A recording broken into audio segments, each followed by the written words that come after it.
lurk in the shadows.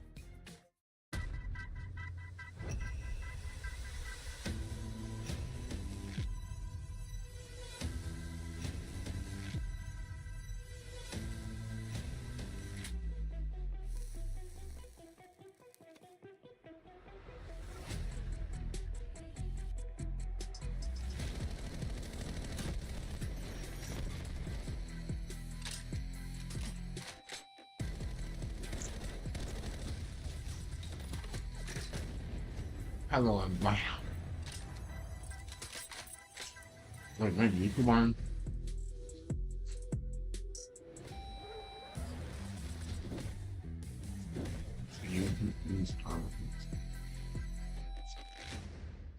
Player X is now the official esports fantasy partner of the Call of Duty League.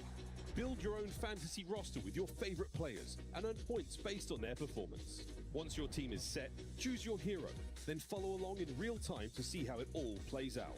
On game days, monitor real-time scoring on the leaderboards and see how your rivals are doing. You can even win prizes when the competition ends. So how do you get started? Open the app, verify your age, and create an account. Next, select the event you want to join and draft your dream team. Select from players that are active or on the bench. Lock in your roster and designate a hero for the event. Heroes rack up 2 times the points. Also choose your top 3 teams. If one of them wins the whole thing, you get even more points. Lock it all in before the cutoff and you're good to go. It's as simple as that. Champs is coming up. Put together your own roster today and join the party. Player X, the official home of fantasy esports. Ladies and gentlemen, we are back. Welcome to the 2026 Call of Duty League Championship Weekend presented by Player X. We are in downtown Las Vegas, and already we have dished out some hardware, some serious cash that comes with it. And of course, we have sent some teams to some tough spots in the bracket. We welcome everyone back in for the first day of your weekend. It is Friday night, and we're going here into the losers elimination bracket. Before we get into that, we've got to introduce my star-studded cast. I'm your host, Chris Puckett, alongside Miss 30 Under 30, Rosalie Parker, the Emmy Award winner. How we feeling? Feeling fantastic. How are you doing, host of the year? I'm doing pretty good. Down at the end, we have Mr. Nameless, 5-time champion here in the Call of Duty universe. Nameless, you also have an Emmy. Are you going to earn another one this weekend? I don't know. I mean, I think so. It's going to be a great weekend, though, Chris. And yeah, it's going to be a fun one, starting with the losers bracket. And then, of course, we have a very special guest joining us here on the desk tonight. We have the one and only Dylan Attach, the 2015 world champion. Give it up for him, Vegas.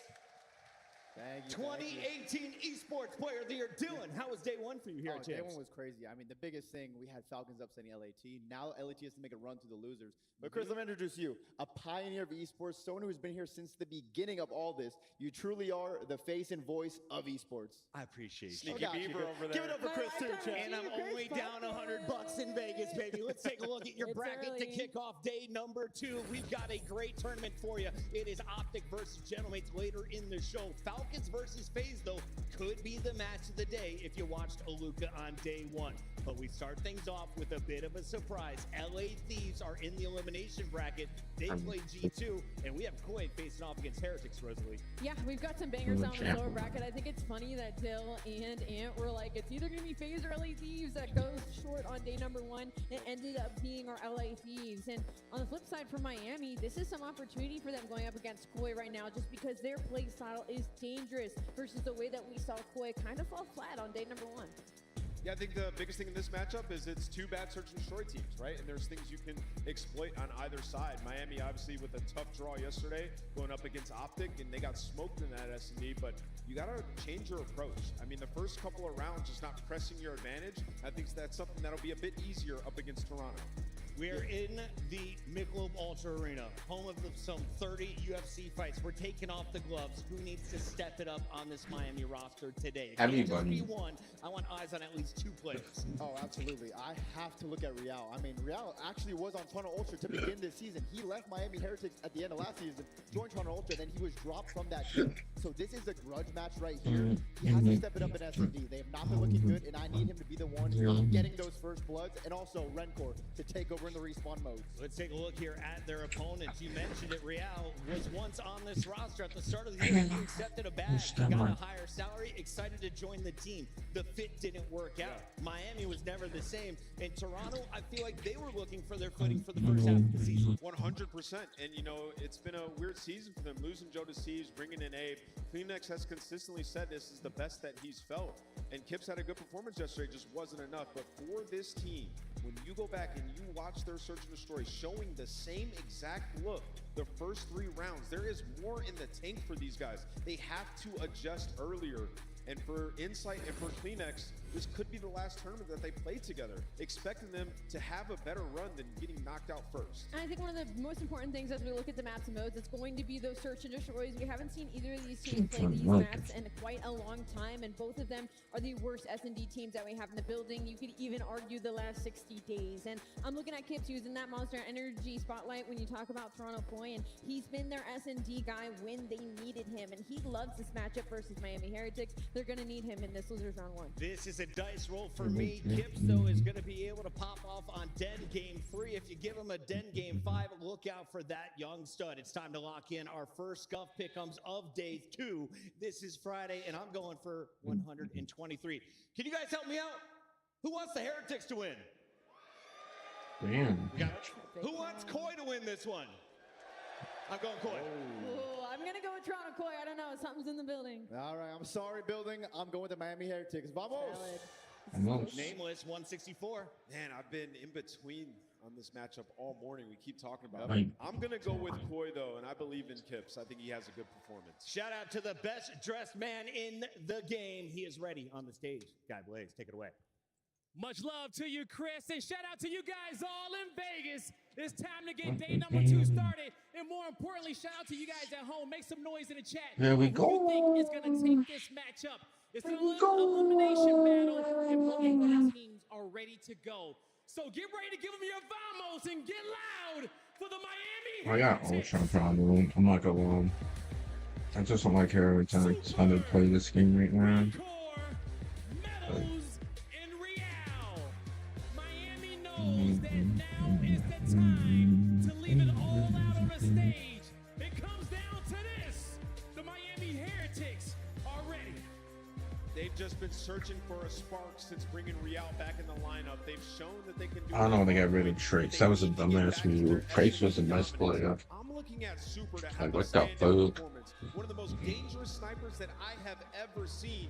And that man Renford to lay down the damage could be an absolute banger.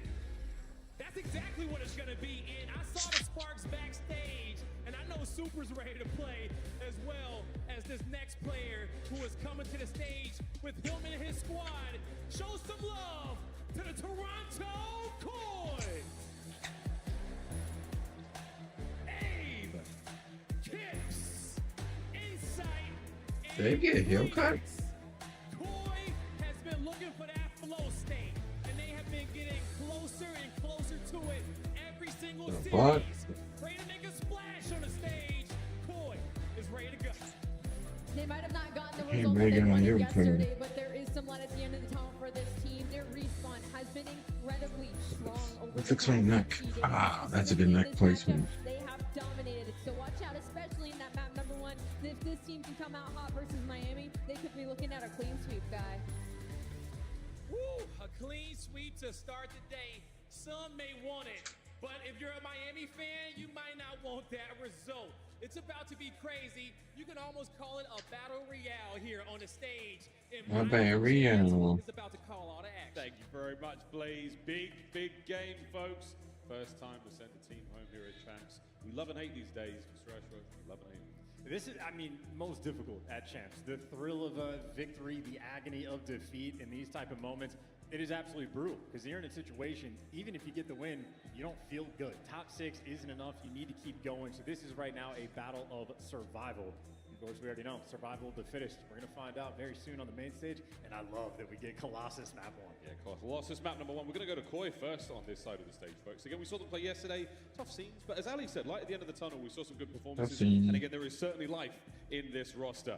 Whether or not they have it here against the Heretics, we're going to find out soon. But Chance, again, when it comes to players, we think of Insight, and we think of Kleenex, true veterans of the scene, veterans of the squad.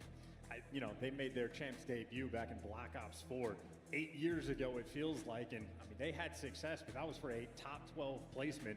Back in the day when we had 32 teams at this tournament, there was electricity in the venue. We found out tissue was the issue. Well, here we are many moons later. And again, even though they're already top 8, it would be bitter to fall in this moment.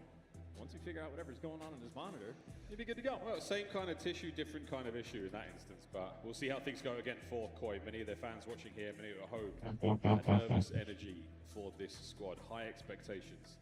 One of these staples and one of the most successful teams in the league in many, many regards. And on the other side of the stage, the Heretics, they have caused nothing but problems for their opponents for a long time, but not always on land, Chance. No, very often struggles. 3-7 in their last 10 land matches that they have had. And I think this is why Colossus is an interesting map. If there's any nerves, if you have any issues, you're going to have 80 gunfights that you're going to be taking on this map. So let's get the first ones through. You're going to be in a good spot. And I'm excited to see the AR duel we're going to have, because stylistically, very different players on these two teams. Yep, super different. Well, we're going to look at Kips and Renkor as our sort of head-to-head going into this matchup. Metal's the man on your screen there, a player who's had some incredible highlights. But as far as two very, very different players to watch, Starters, come on, man. at times, Chance, you know, not Come on, 100% certain what man. the game plan is, but at the end of the day, the kills are always there. Well, you're just going to notice for Renkor, he has a better KD. That is literally it. He is outperformed as a Slayer. He is massively outperformed in Search and Destroy. But the stats at the end of the map, at least for Renkor, you expect to look good. That's why I think it's a very interesting stylistic battle between these two. I would love to see even Renkor's next to Insights. You talk about an arrow versus stat differential for those two players. Get to see who has the higher impact here. And Colossus, for these two teams, it's going to be a treat. Here we go. And map number 1 at Koi. It has been pretty solid against the Heretics in the last 5 hard points. Strong victories there on Scar. Colossus a little tighter. We're going to see how this one goes. Our first map of the day. Here we go. And you see what the observers are thinking. Abe, you know, rookie on this team, debut at Champs yesterday. Maybe struggles a little bit. Opportunity to get the ball rolling here, and takes down Metals for his first kill. Looking to get that statue control, but it is for the moment. Abe versus the entire squad, and Rank take him down. Hey, we say good for the kills. Always going to get Heretics back in. He didn't die. Okay, I'm about to say, he didn't die from the mid a bit more ago. First attempt at the hard point, no good for Koi. Second go at it. All they had to do was fight this orange in order to peel it. Damn. What a contest. Both squads going for it. And yet again, Heretics on top. Yeah, if only we had a trophy system. Yeah, nothing cooking there on P1. Very difficult to stay alive. So, opening salvo, somebody's ball game. Super actually 4-0 and close to the Hellstorm off the rib. So, Super trying to show off the good stuff. Maybe an extra kill in the time collection. He'll be good to go, but he's doing the smart thing. Back it down. You got the right side spawns for the moment for P2, and he's got some free kills to shoot players in the back. Oh, doesn't get it. Doesn't get Hellstorm. No good. What a denial. And that's certainly going to help. Metals there, finding the angle on the inside of time. Renkor picks it up. Heretics yet again onto. Hold the line. And once again, that P1 pin trolling through. First time it was Super, this time Metals. The pressure very consistent. Now it looks like Super refilling that position. So Heretics right now flowing on Colossus. Maybe struggling on some of the bigger maps, but this one straightforward and so far feeling good. You see the stats. I mean, overall, very solid work here from Koi in the hardpoint mode. Heretics holding firm so far. Clean X to his pistol, and what an attempt it was. Jesus. 2 there for Metals. Clean's point gets the scrap. Rotation on for Koi. They're going to let that 20 seconds fly.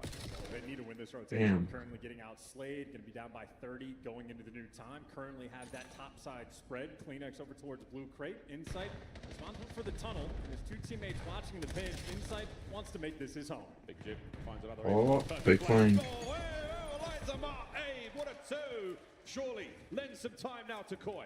Oh, he's moving, Abe. Finds the timing to get through. Renkor, Oh, they sniff it out. So a Renkor. great spot at least for the pinch player. You got a 4v3 to bang out Oh. the top. All right, on time we go. Back and forth, Insight still holding the line. Still alive and well. Watches the flank. 1v1? The force free. No fear. Renkor, the break. What a kill from Abe. Abe's right there again. Right back to time. Yobi. He had a good first death. Want to be aggressive if you're the first Oh. man in line. You get a refill. Nice and quaintly. What? Kleenex is trying to clear out the tunnel players, but The Abe fuck instead did of he staying want? alive, looking for the chow, and Inside, last man standing. What the Heritage fuck? break is good. He was hoping for that kill, but at the end of the day, Meadows just eating bullets right now. A sizable Opportunity here for the Heretics to pull this scrap away and keep that lead looking good. So Koi having to work very hard here in Colossus so far. Well, wipe them off the board. Gonna have that distant spawn rolling through for Heretics. They get that entry kill, but very difficult rotation.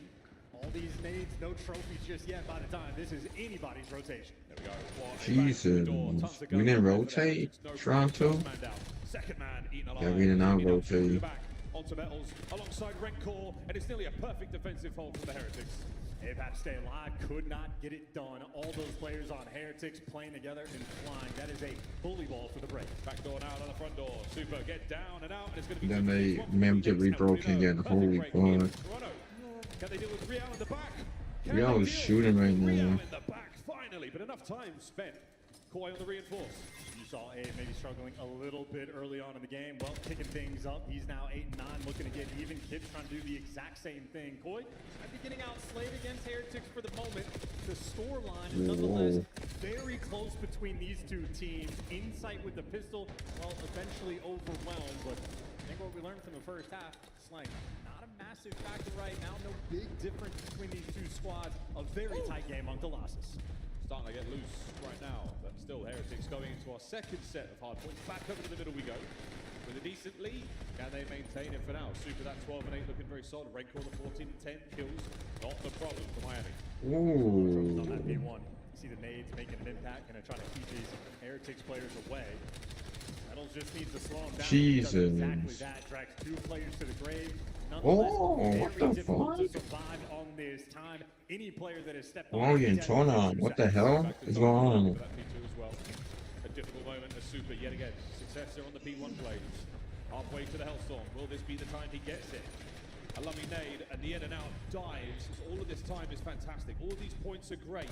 We're checking on the streak in a moment, but for now it's Real keeping the backline safe. But they haven't accounted for Kips. And yeah, Kips is going to be the interesting player in this moment. All of his teammates are falling one by one, purely praying for this rotation. Heretics, well, now they're turning aware of it. Once you spawn out towards P4, No, we couldn't. haven't found him. Kips, here we go. Oh, big two. Good for two. They gotta get this, right? There's no way they don't. What a break it is. Frontline damage done. 3 dead yet again. Koi, what a play. One of those very rare, patient moments on Colossus. It is the rookie able to deliver, put his team in a good spot, still down by point. Long-term problem. Hellstorm here, all good. We're looking at that 40 seconds to play here for Koi. This P2. So far, so good. Real goes high. Good for one. How do you let them re-break already? What the fuck? Now for Toronto. He sure can. It's 2 for Yul Johnson. Super from upstairs, and we are still keeping it mixy on the point. Everybody's getting slayed out both sides. Finally, the player in time is going to fall, but Super. What is this map right now? Looks like Koi had done just enough, but no, it is just a nightmare on P2 to stay alive, and Heretics making good plays. They showed face on that full. Contra just rotate. They should be good. Back and banged it out through the front. That's going to grant them a measly 30-point lead. Yeah, this is perfect. We've got the streak as well if you want to help break this. So ideal setup Jesus. right now. Kept surviving as long as he can, but here comes the big bada boom, and it's got P3 written all over it. Let's go for a listen with Miami.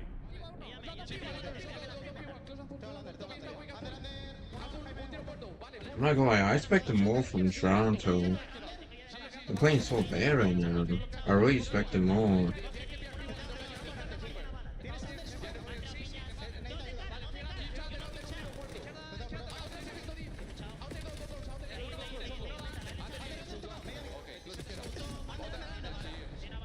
That's crazy.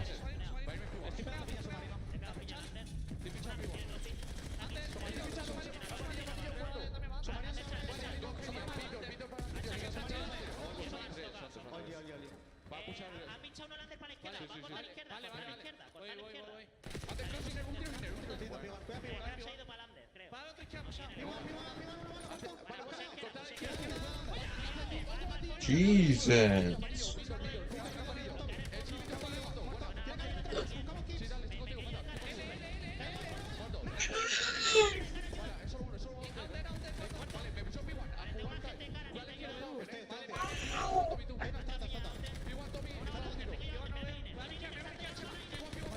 Today's very Friday. How's this?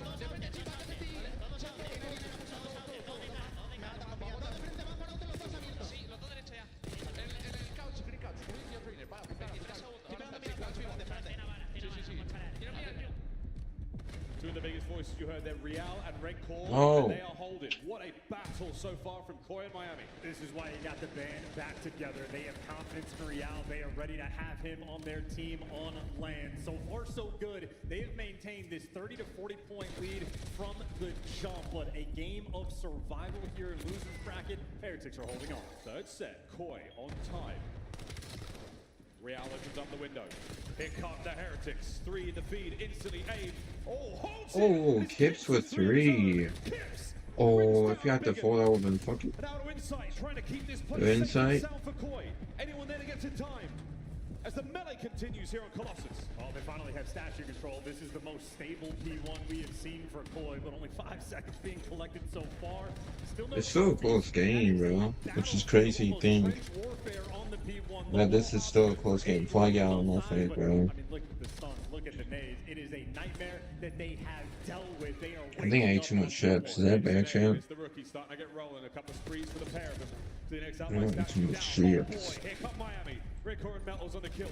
Trying to put pressure on the P2 play. It comes down to Insight. Now for Koi. 1. The second nearly. Reinforcements show up, but Real once again going No high. charge about to Looking go for on another now. man on time. Take it off the trade vest. And it looks like Heretics just had the extra numbers. Rancor good with the M15 there inside the time. And well, to the next last man standing, gone. Heretics, they've cleaned house, but now it's the sneaky man. They left an open lane. Insight made it through. 200-point mark now crossed. Miami Heretics making it happen. Insight now from the back. Have they read it? They have not. Jamie Craven finds a window. No pair. Reinforcement from the front shut down. The play will be off. Miami should hold. The trades are just too good. 40-point lead. They have bounced right back. Trying to flood through the front. Well, the P1 pinch always instant for Heretics. They have been flying here on Colossus. They love it. They live for it. They can taste this map 1. Another 3 in the feed. It's an hour big hit. You don't want the scrap time to go uncontested, but you have to win the P3 fight as well. Super. What a pair.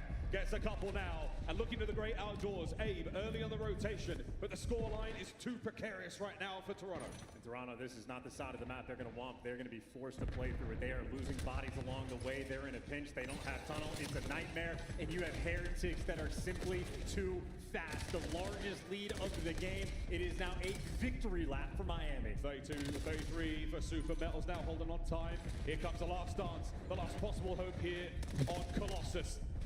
Rencor holding it, Metals on the hit down, run again, and it's all good for Miami. Last chance, and it's going to be 3. Looking for the 4th for Metals, the spree complete, and map 1 in the books. Miami take the lead.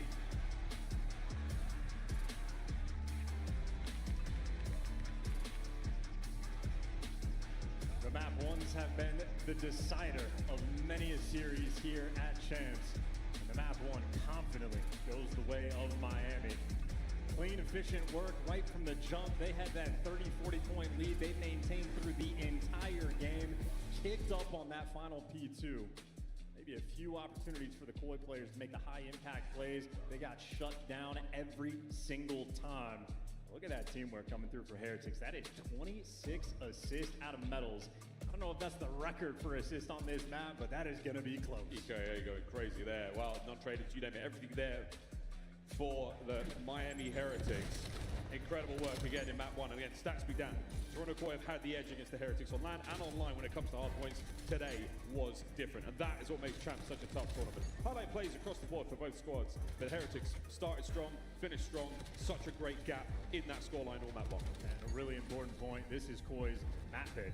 They wanted the Colossus against Heretics, but thematically, it is a map at this point of the year that almost plays itself. You have diamond players in your ranked games that are now efficient on this map, so it is just a battle of teamwork. It is a battle of who has the gun skill and ready for the action. And I mean, Heretics just on point with it. I feel like the few moments you had from Koi, there was always the instant bounce back from Miami, especially some of the Koi point of views. We're watching them.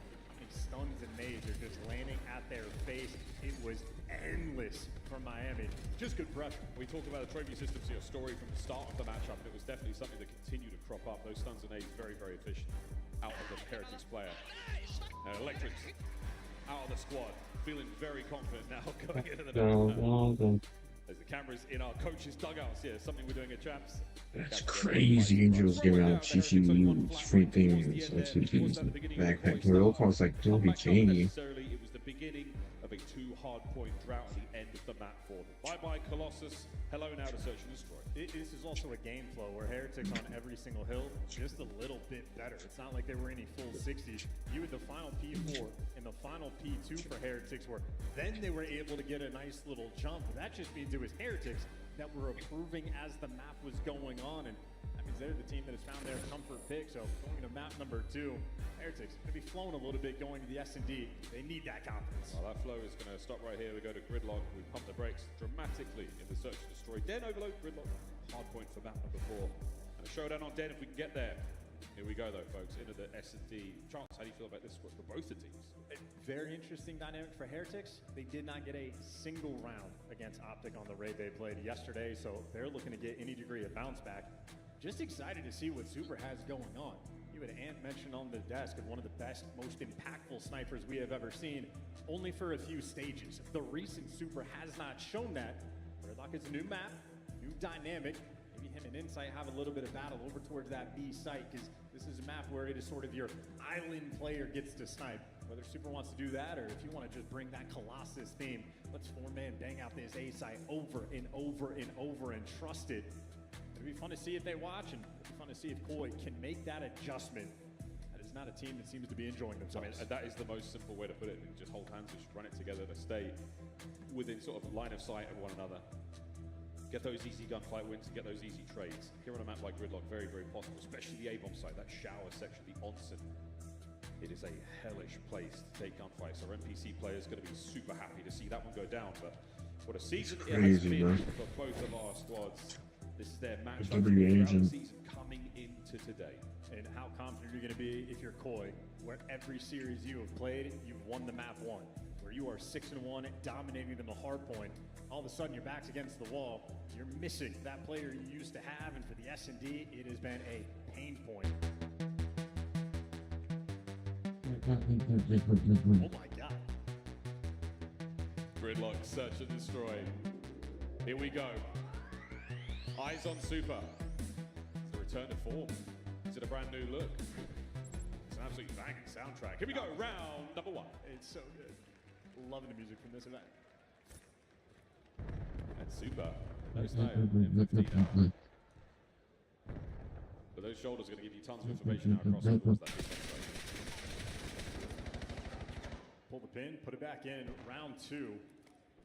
And a nade in his grill, back down the space, and a nice read on Kleenex. Easy first blood for Real. In and out, gone. Now back over to the other side of the map. A-bomb site, his boys have held the line here. Metals is giving you options. Not a lot of information on the inside of the A-bomb, and that's going to be a problem now, because here come Koi. Only 2 players for Koi on the defensive end. Abe at least gets that even odds. So get a 3v3 inside his many here. That shit's nuts, bro. Real. Close right, too many targets to choose from, and he's somehow not getting a single kill. Finally, to the pistol. No way. 1v1. Super damaged heavily. Abe's going to get away for a second. 30 on the clock. 1v1. Players throughout this year versus the rookie, and they are in close quarters running out of time. It's Super backing away at the timing. It's gonna be. He is gonna be. You expect him to make this read. Let's go. And now the turn. Middle of the street. Oh, he's feeling. I think Abe might be licking his lips. Yeah. Round 1, Koi. Huge clutch. The past 3 S&Ds, though, we have seen from Koi on land. They're successful. Early clutches. It's about the middle of these matches where they start to fall apart a little bit, but the rookie's there to pick you up in round number 1. You get first blood in the first 15 seconds in. Aim is good to give you 3 in that round. That is a delightful start for the rookie. Not really rookie. I guess he played at EWC last year. He did play EWC. Okay, sophomore season. So I'll take it. Still fresh. Round 2. See how Koi look now on the attack. A-bomb looking right at the target for now. Heretics going to keep it open. A man through the middle of the street, 1 man on the A-bomb site. It's a very typical setup we've seen throughout the season. Metals has got a tough job ahead of him. Pass the information, don't die. All bases covered right now for Koi. No flanks, no pinches, no nothing. No pinches or nothing. Technically fine. Complete bomb site control and an aggressive plant spot. This is the dream situation for Koi. It is exactly what you want to see. They got the bomb down. Can they entry now? Hold it. Toronto, let's see. In towards A. They've crossed the threshold. Now it's time to dance. Here we go. Well, Metals with the opening Is he down. dead? They're watching the right-hand side. No. Moving it back through towels. Still Metals on the close left. Real Oh, starts the party. Ring for two. damn. Explosive play. They fucking just broke that through like no problem. What the fuck? Clean on the teamwork. Everybody grouped up together. No need to pinch. You trust in your teammates. You get Rancor is the What the ultimate fuck? squad. Whole defense right there. Boy tweaks. Too over aggressive. Start At to all. make those moves. They feel obligated to go for those trades, and they just get eviscerated along the way. Basically, 4-man up, 4-man down, Heretics. That is as good as it gets. And this is how hard it is to play on the inside of this site. I mean, you have got to play your trades effectively, and even with Rancor finding two, they're getting naded out immediately. It's hard to keep a spree going. It's hard to chain kills together, especially at this level. And two different duos for Heretics working together. Super's been rocking it with Real on one side of the map. Well, this round, here's the adjustment. It's just going to be the 4-man hit. Yeah, we're going in. That's a big old smoke for Real. I'm not sure he wanted that to hit him in the face, but now Kleenex starts things off for Koi. Close range engagement for Real. No success as of yet. We are hoping and praying with a spray there. Super now slowing things down, and again, you've lost tons here, Heretics. They have to try to recover the bomb as well. They're ready to throw a smoke in your entire team's face, lose aim assist, and now everybody's cooked. Super, he and Real now through the middle of the map. Koi, I've read this. They've seen both dots. Here comes the reshuffle. Real hoping to catch a player here. Back into the site. Bombs will be flowing right now. There's surely no way. A Super making as much of a case as he possibly can, but Koi take the lead. Trots was running this assembly right now. They are running them in this assembly with no problem too. That's a crazy shit. Damn, look like a fader or something. What the hell? I look like a straight fader. Early round success. A couple of clutches they have. As the S&Ds have progressed, though, is where they started to struggle. So they're just trying to keep that ball rolling. Statistically, again, Heretics advantage in the mode early on here. The hell is that We noise? just got a little bit extra in the pace there. We've seen good looks towards the A-bomb site. B-bomb off rip, nothing yet. Back to where we go. And Heretics defensively doing the same thing. Two players on the B site, Super and Real working together, but out of the picture, you had the dream setup though for Koi in the first round. Took site control, got the bomb down, everything went exactly as you wanted it, and you got wiped off the board for the retake. Well, they're trying it again. But Heretics, though, this time they've got to go all the way around, got that left-hand side wide open. So now the battle. But they've got to time this correctly to get in there together. A little moment now to set up for Koi to maybe make a nervy mistake. Kips, nothing of the sort. Both doorways covered. There's the nades and lethals. Fights on. Kleenex, first blood. Trade's good. What a spring to life. But again, it all comes down to Rancor. 1v2. Outmanned. And outgunned. Ooh. Damn. I come from the school of thought, if it ain't broke, don't fix it. You had a perfect retake from Heretics in round number 1. You had a nearly identical situation. They tried to fix it though. Went for the 2-2 split. If you're going for those pinch plays, that is a test of Toronto's teamwork. Well, that is where Koi honestly thrived. Kips is there going for the information. Kleenex is the man right next to him. Once he gets the comm, it's an instant chow from guy number 2. He's able to flow right in back behind them. Those are the moments where Koi really thrive. And those listening moments, we've heard how clear and concise the comms are. Absolutely thriving. Sniper out from Super. Now this is a new look to the shower. Possibly swapping that one out was worth a little peek. It's going to be a 1v1 on the A-bomb site. Meanwhile, the rest of the squad is over here by B. We're waiting for the intel, and Super has passed it over. He hasn't seen Kit. Oh, if he won that, that would have been Here come the insane. rest of the Heretics. Oh, they have to get this kill. Oh, they missed a chance. They need to get that kill, Toronto. Once again moving. What a fluid Because now it's still going to be hard. very agile. Well, Kleenex is going to be picking up Clean it. If he get one, because that's a big kill. But if he's going to be, is he going to be there? Gets a good read on Super. Oh, In between got the entire pinched. squad taken care of. He's just in a 2v2. It's only so much you Did he see him? Okay, they see him. But you know he can't push because somebody's can mid. here. Good work. Nice. Work yet again. Super now. He started the round off strong. A Super, is he going to try to plant B? No. Where will the Before ball sure go? see him. Who is that? Kleenex? To the main Yeah. street. Oh my goodness. No way they didn't see him. Yo, he is dancing like a motherfucker. Yet again. sloppiness on the flip side for Heretics. Found the first blood, sort of played with the map pretty well, able to isolate a couple players, but Insight makes the play in towards Ice Cream. Kleenex fills in the right spot towards the middle of the map, and once again, Toronto teamwork. Goods. Unreal that Super even finds that first blood. Heretics is able to spot him on the cross and simply gets gunned. Yeah, but that's a super classic. A asterisk next to the Rookie of the Year award. He tried to share it, or Renko did with him. An incredibly capable player. An exceptional aim. But right now, kind of getting belt at 4-1. Super now the lone defender. That's a fast pitch, though. Yeah, very damn. Through. Kids somehow finds the first blood. It's actually Super that falls. Yeah, but they can read the pinch. They are to read the pinch. Oh, it's inside Jamie inside. Another guy killed. Right next to the A-bomb site. Kleenex on the pickup. That means there's a gun and a pair of eyes off one of the many entries now to the site. Round 2 here on the bomb block. Here we go. They go full front it, or is one of the pinch? Right now, Heretics trying to find the window. Real, fleet-footed. Guess head smash. They're going left. They've got far What the fuck was Kleenex? Finds a trade. Wait. Down to 1 and Kips. What the fuck was Kleenex looking at? They gotta look like a fucking NPC. So bad. Trying to choke that so bad. Why you play? Oh.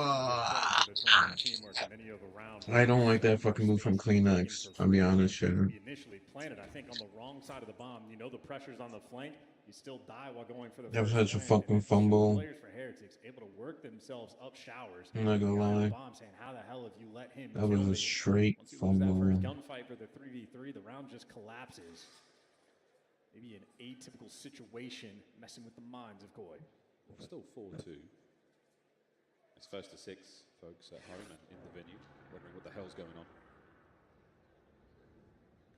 The old 2-1-1 here from the Heretics across the map. Big problem. Oh, it would have been great. He's got to hold on to the snipe for the rest of the round now. The 3-man stack over by the A-bomb site. It's Insight playing completely alone here for Koi. Clear all the usual spots. Enough noise has been given up here, just to bring Kleenex across as well. It's the vets of Koi now on the retake attempt. You got top control. You're feeling great about this setup from Heretics. Real is the key man. This is such a good corner. Place perfection. Do I have a strain in my back or something? I feel like I do. Waiting for anyone to show something. Kips flanked out with Metals. Right gun, right place, right time. Fuck. And now the clock goes red. Can they pick it up? There's one man on the flank. ID's the second. Looking for number 3. Hey, good damage. Pulling them out of play. There's an opportunity here, but no, Insight's got to clutch this one up, and he has been dealt with as well. Heretics back-to-back rounds. And it's a good one. They've shown the look a few times. Super sniping over towards A, go to wrap back over towards the B site. Instead of mid, it's just everybody grouped up together. Heretics, anytime they have moved as a full squad, they've been able to beat Toronto down. Bully away Insight, take that top broken control, and never look back. A confident play there for Miami. That 4-1 belt not looking so bad anymore. At 4-3 now. We're 1 away from tying it all up. Metals, nice 3 spree. Defensively, a heavier stack towards A. Dude, there's no way Toronto. So if they choke this S&D belt, GG's. Toronto fucking tame, you motherfuckers. There's no way you.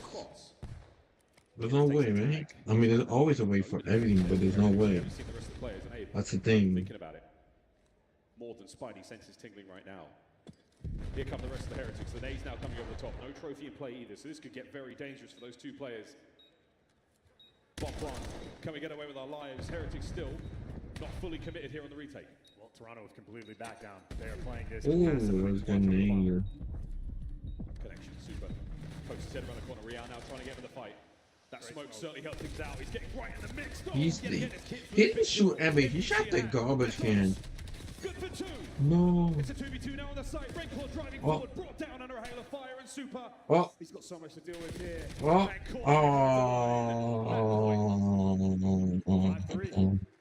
Getting done and feeling the stress. I quit. It was a great smoke for Heretics for the opportunity for the retake, but they won the entry. Look how long you put my in this.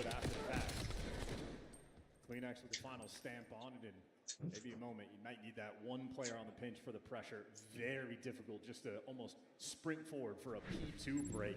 That is a very difficult thing. This is what it looks like from the other side of Kips. His gunfight versus what we saw Real attempt, much easier.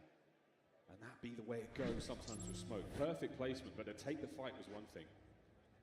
Heretics desperately trying to make something happen here, and they are going for it. Insight, you were about to eat a lot of information, mate. Sees the snipe, backs up. Did he see any more players? We may never know, but now the attempt on the bomb. Heretics are going for it. Oh, Insight's lies lighting up. Kleenex able to catch the guy out. Oh. Insight gives you the first blood, a 4v2 for Koi. Why did Miami not check that? I don't give a GG's. They got map 2, trying to. No, it's Super 1v4 this. And I suck my own pinky toe. This is what it looks like, folks. Here comes Okay. the rest of Koi on the tail end of this. Search and destroy. Oh. Wow, they take map 2. Good bounce back from Toronto right there. They did almost blow that shit too, I'm not gonna lie. Told us that the Heretics are going to be much better in this mode. Not to be found as of yet. 1-1 going into That's a crazy, but they almost blow that one too. In house, man. More than a sign of life. Very confident map win there. We got ourselves a series. Great look from Insight's perspective in that final round. Gets the intel multiple times, eyes lighting up, and it is Kleenex. It's able to jump in, pierce that setup, and just kill that guy off bomb. Making the adjustments is the name of the game. Rest indeed as the middle and late rounds where Koi have struggled as of recent. And this one on Gridlock, absolutely clean. Solid there on the first blood front. They dealt with Real. They gave away 3 first bloods, but they also committed him to 3 first deaths. So even on that front, and really just dealing with the AR players. That is what, 6 and 15 combined coming through for Rank Orange. I was talking about the AR battle before this match started, and yeah, for sure. Insight Renkor's an interesting look at both the damage department there. Insight very much coming out on top. Say goodbye to Gridlock for now, dead after the break. And we go to that hard point, one way or another. Break. No. No. To go the distance. I am feeling it today, man. I can't lie. I think this might be a long game 5 sort of day. How you feeling? I'm ready for it, man. Give me the more game 5s. I know quite a few 3-0s yesterday. Today's going to be the day for a battle. Today's the day for the battle, but right now it's time for a very quick break. On the other side of this, we're playing Overload here at Champs, live from Las Vegas.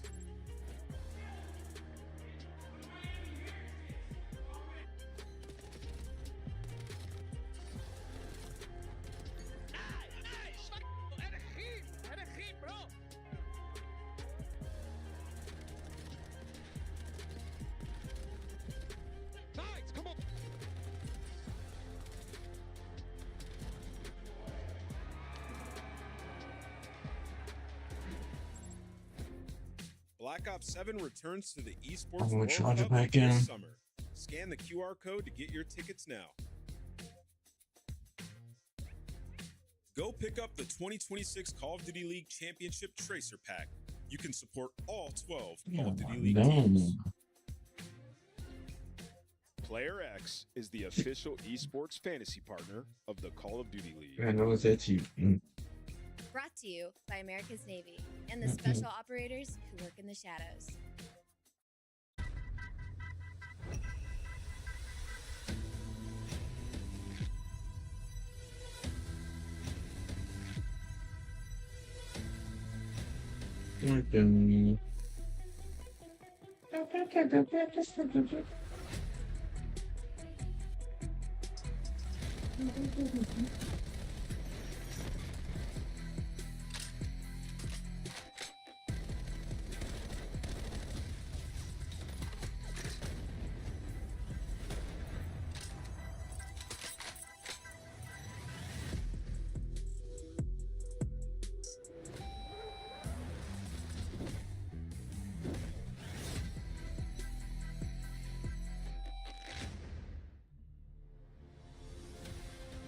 Let's find out who's built for the big save.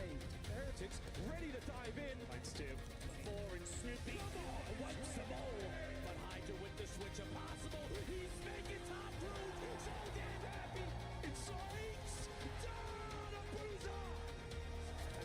Dominance on the grandest stage.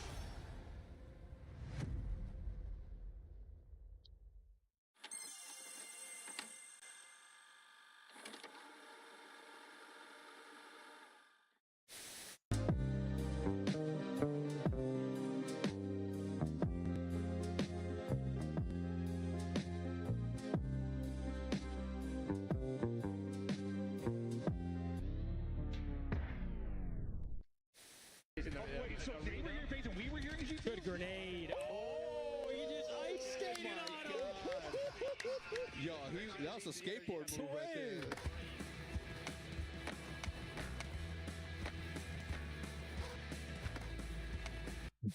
Whichever bomb site they choose to go to, 30 seconds on the clock, and well, since he's been seen, he will drop off the map. Well, hello there. We are back and ready to kick it into the map 3. A hot contest so far. Yeah, it's hot in the building. It's hot in the series. Hey, you got shorts on today. You're hot. Yeah, no, I knew it was gonna be warm, so I had a feeling. So I had to pull up squads. Look at these things. You think anyone's blinded? I've been see through them. I've been hitting the peloton though. There's some muscle there. I'm telling you, these things feel like a couple of rocks, man. Okay. I'm so sorry about that, everybody home. Hopefully, no one. Viewer discretion is advised. Had their vision affected by the bright lights of my quads. They needed me out. Bottom's egg. Bottom's egg. Going Oh, to no, hold up. Go beach. Go to Marcus. One low dirt. Yeah, Low go dirt. to Marcus. Control the bomb. He's far right. Backing up. Hey, backed up. Bombs down. I'm pushing big car right now. Last one pushed our dirt.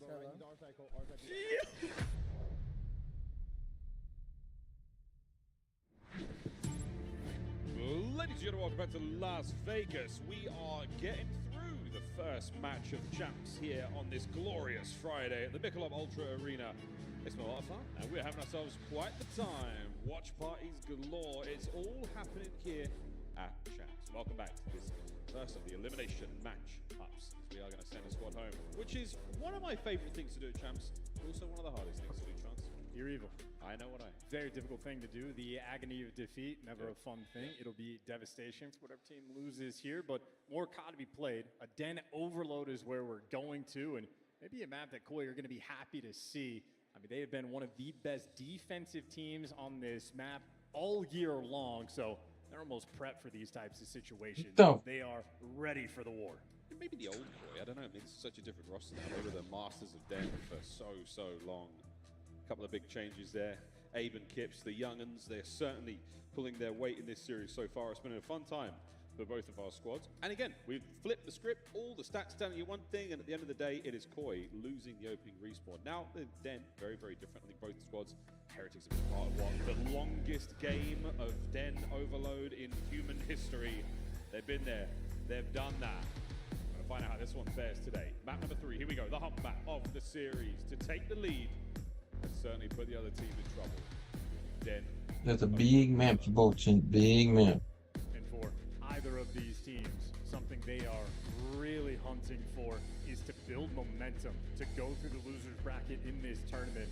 You don't want these nail biters close wins where you're making mistakes every now and again.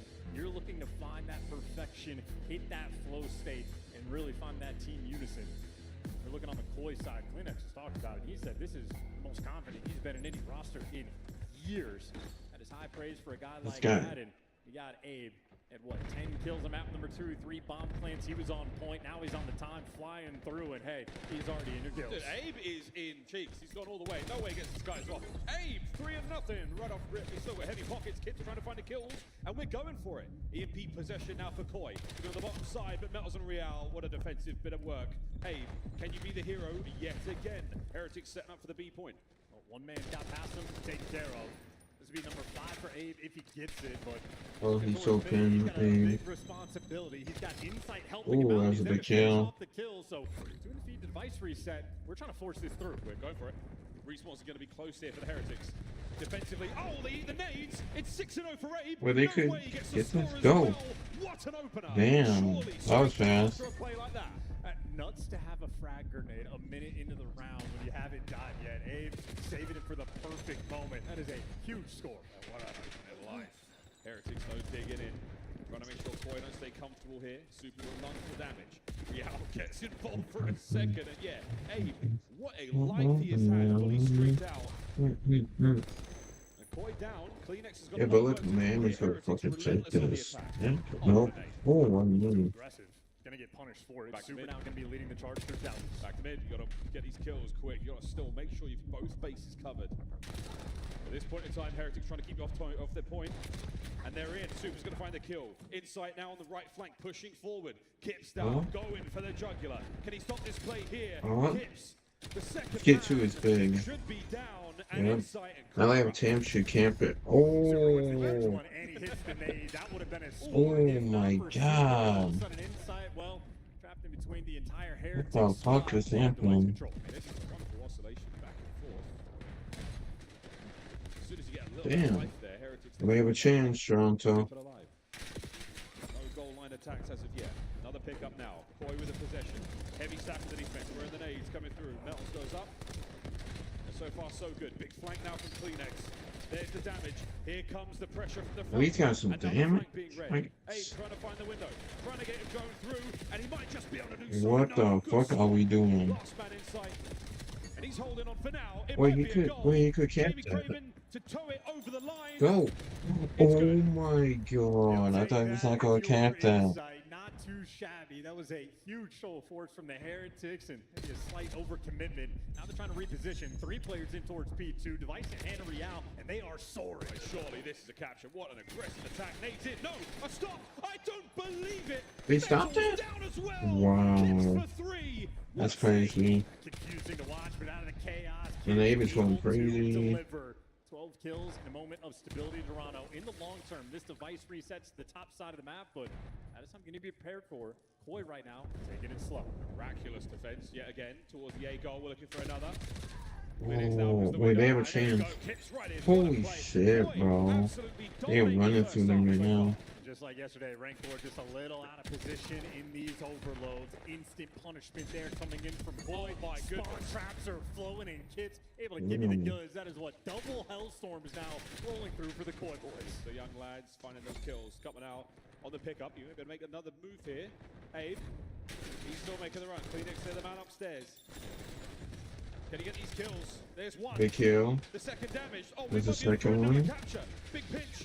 Kleenex looking for another. Oh. Slip slides. Gets away Oh. with it. Oh no. The play's still good. Kleenex Yeah, down. there's some reason And the in Heretics it. stop. Yet another So, go through.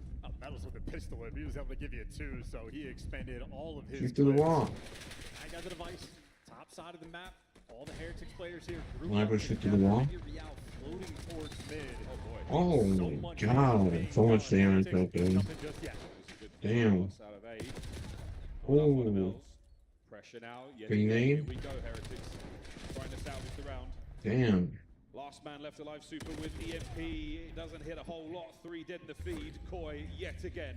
With 30 seconds to play, this first half has been theirs. I would love to get the stamp on it. That device guy, a little bit by himself. Kleenex, well, good to get the cleanup kill. That is delightful work from Kips just to stay alive. 2 kills now in the feed. Super last man standing. Ooh. Wipe off the board and call it Wow, 4-0. 4-0, 4-0, first half. Welcome Holy to fuck. halftime. Toronto is running through them like crazy. Goodness.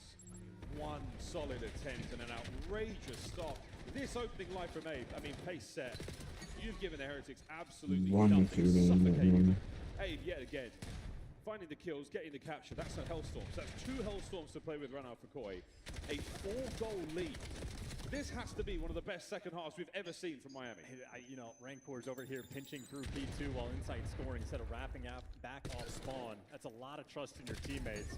Here's a moment where Kips just makes the huge play, and the Heretics guys maybe a little bit too worried about the pinch. Difficult to force it through. The Toronto defense absolutely on point, and, well, their offense looked even better. Brilliant stuff. Well, here in Overload, yeah, we get 4. We blow the whistle early, we send you straight to the second half. Here we go, right into the action. And the Heretics, yet again, we do have to see one of the best halves of Overload imaginable. And here at Champs, we ask absolutely of that. You could just afford to be annoying. Play TDM. Don't even have to touch the device unless you get the complete clearance. That's why Abe's got the AR out. Just wants to be the overseer. Just not let Rancor touch it. And Rancor just waiting for his teammates to make the play. We know this is not the strategy with the lead. You can park the bus in any Damn. circumstances. Yes, a touch of trauma there. Oh, they see it? No. The Heretics Nice. wave in. They've got a lot of pressure here, but it's a big string of kills right now from Koi. We go high. Kips will stay alive for now. Mid-map total coverage for Koi. No He's position dead. yet. Yeah.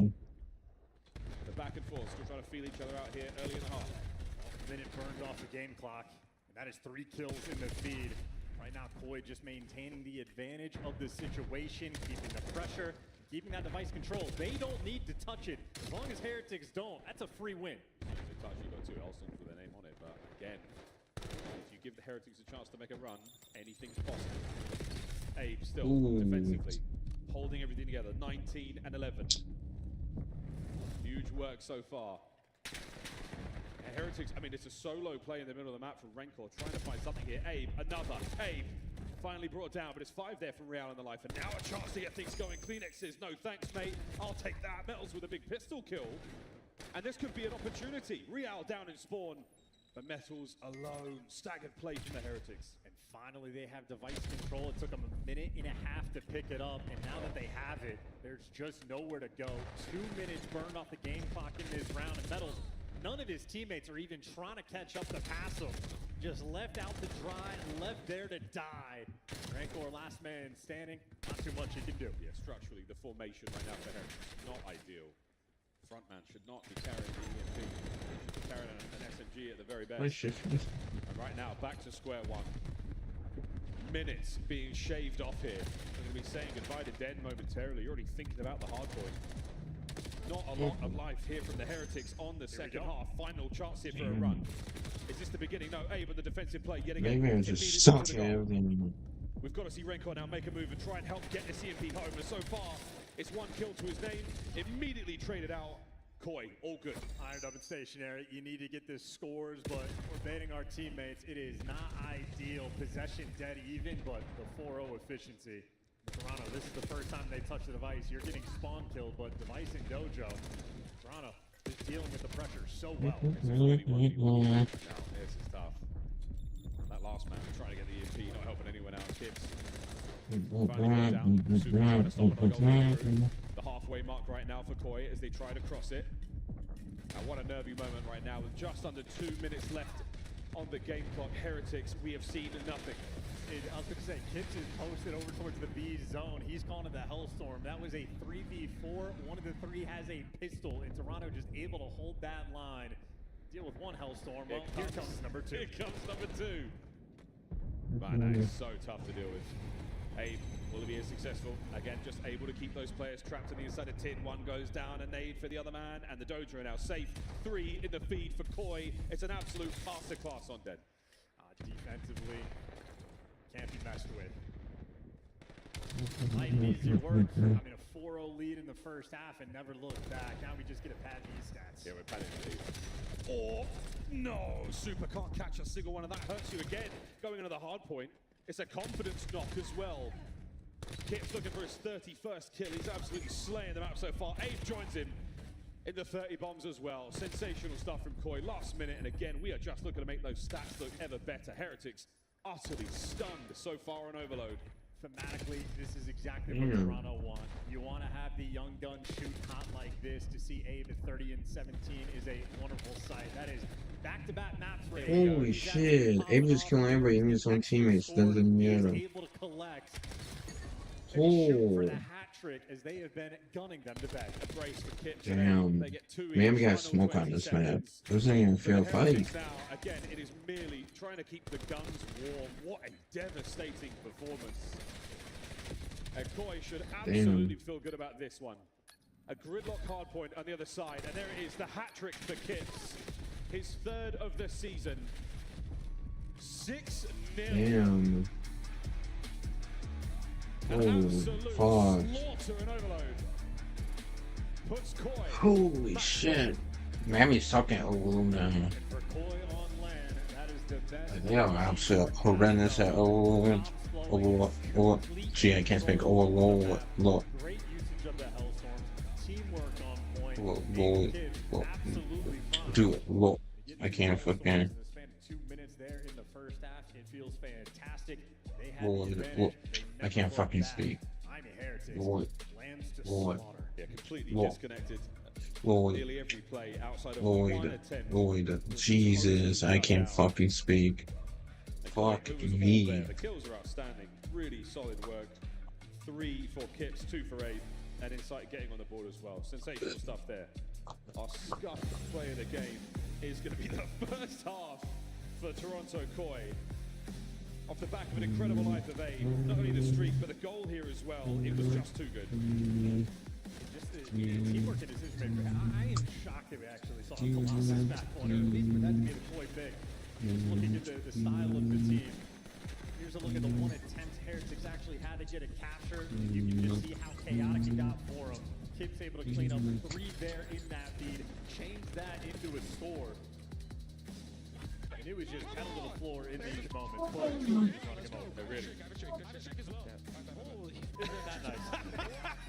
I have a streak as well. Yay! In a gridlock hard point we go. You're going to carry those streaks in you to the next map. Den. That is where you're trying to get to, Heretics. The Koi are closer and closer to finishing this one out. 6-3, 6-0. Now to another respawn. Tough scenes for them in the first. Colossus was an absolute beatdown. The Heretics simply too fast. Have they had their speed checked? Now on the run towards gridlock. It's going to be an interesting map to look at. Certainly for the AR players of Miami Heretics, you're looking to get the bounce back. It is definitely a map where the ARs can pop off and fry. Maybe 2 hills where you're going to have the extra NPCs coming through, but especially just from the jump, you can really establish that dominance.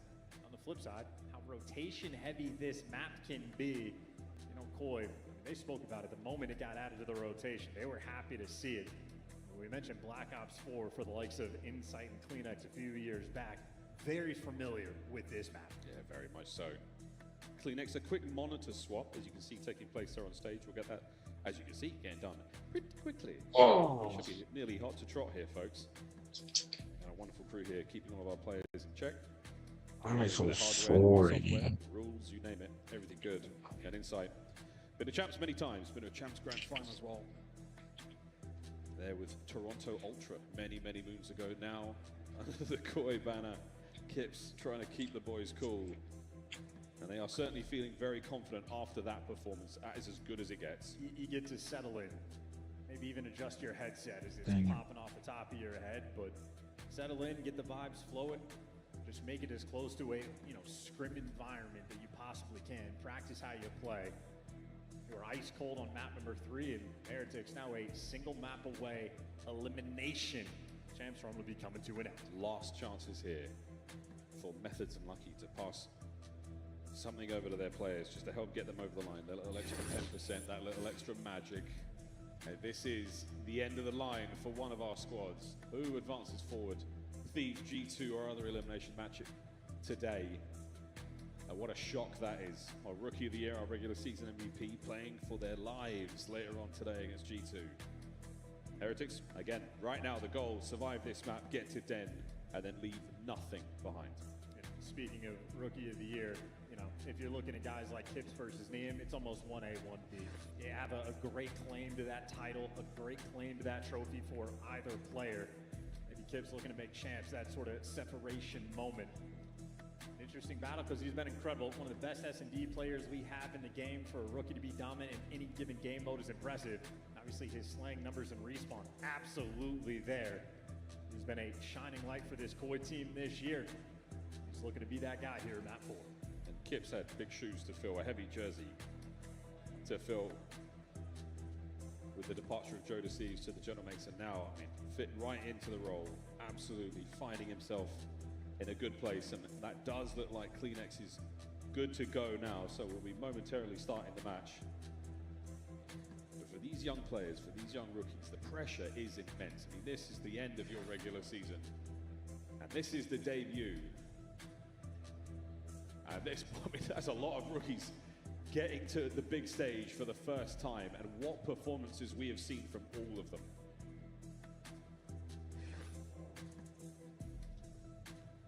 You know what that means? Thumbs up. We are good to go. We'll be doing the gritty on gridlock. We'll find out in a moment. Map number 4. Here we go. A map Rancor has enjoyed. Certainly the KD absolutely on point. 1.2 for many players. That would be a titanic performance. Don't want to to go down with the ship here, though. Again, Heretics, this is officially back against the wall in the loser's bracket. Gotta dig deep. Yeah, might hit the fan in this one. Fingers and toes, everything's crossed. Can they survive to Saturday? Can they survive to another map? Into gridlock we go. First to 250 points. And for the Heretics, it is a must-win, or we say goodbye. Here we go. Map number 4. Elimination on the line. Dodge the nades. Kips is the only player that tried to go near the hill, and he survives. He has made it to his home, and, well, the sort of reset on the nades there to get the first blood. Heretic trying to bounce right back. He was early, and then he was taken care of. Clean exit inside. Ripping. And now at a time. Rainfall gets involved real fast. Great damage there. Close and personal. NPC swap. What a play. The numbers there for Koi, though, should be good. And that's their hard. Trying to deal with pinch. Real's going to make it through Ice Cream. Inside nose needs to press the action forward, and successful. Complete sight control. Dealt with a pinch. 4-man wipe, and you get to flip him. Toronto, complete control of the map. Hey, up close.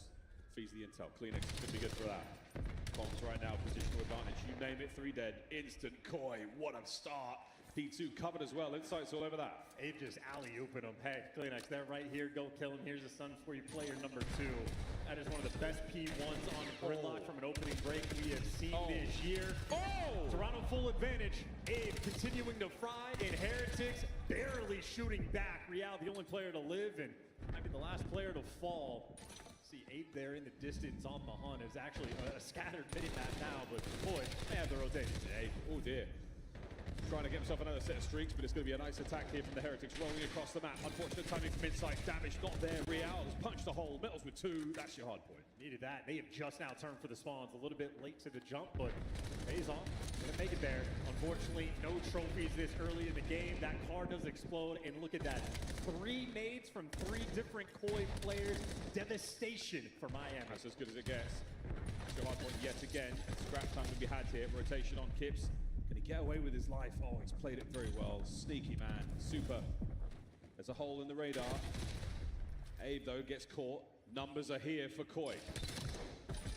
Instant pickup. Kips on a 3.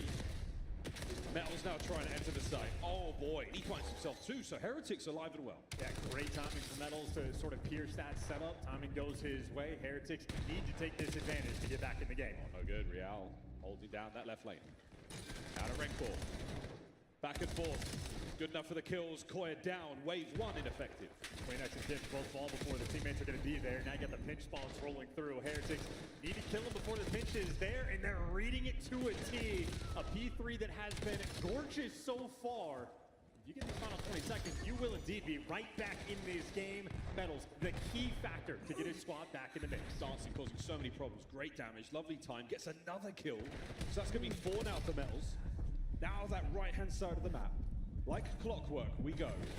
Around to the new hardpoint. Super is so close to a hellstorm. And that's great teamwork and a great rotation. That lead absolutely cut in half and then some. 20-point gap. Still a couple players fighting at the old time, so Super and Rancor need to hold the line. They have lost the middle of the map. They're going to look a lot of directions. Abe trying to pierce that setup. The trades are good. The final 2 players for Heretics feel overwhelmed. Drive by here on gridlock. Super. Streaked out, good damage. Or Metals unable to pick up the trades. Gets 1. Here comes the counterattack. In and out they go, the lineup. And the numbers aren't necessarily here for the Heretics. Metals doing a lovely job of staying alive. Here comes the boys, and they're going to try to get back into time. Upstairs, Kips for 2. That's the hole. That's a huge pickup. Now you got to run this score up. No trophies on the time, but they're getting those frontline kills. Real sneakily able to make it, but the trade is instant, and Heretics, well, not easy to run through those days. Got to pick a different route. A little bit just disconnected here. The teamwork for Miami. Going to be the first set of rotations and a 40-45 point lead for Koi. Another one here for Koi.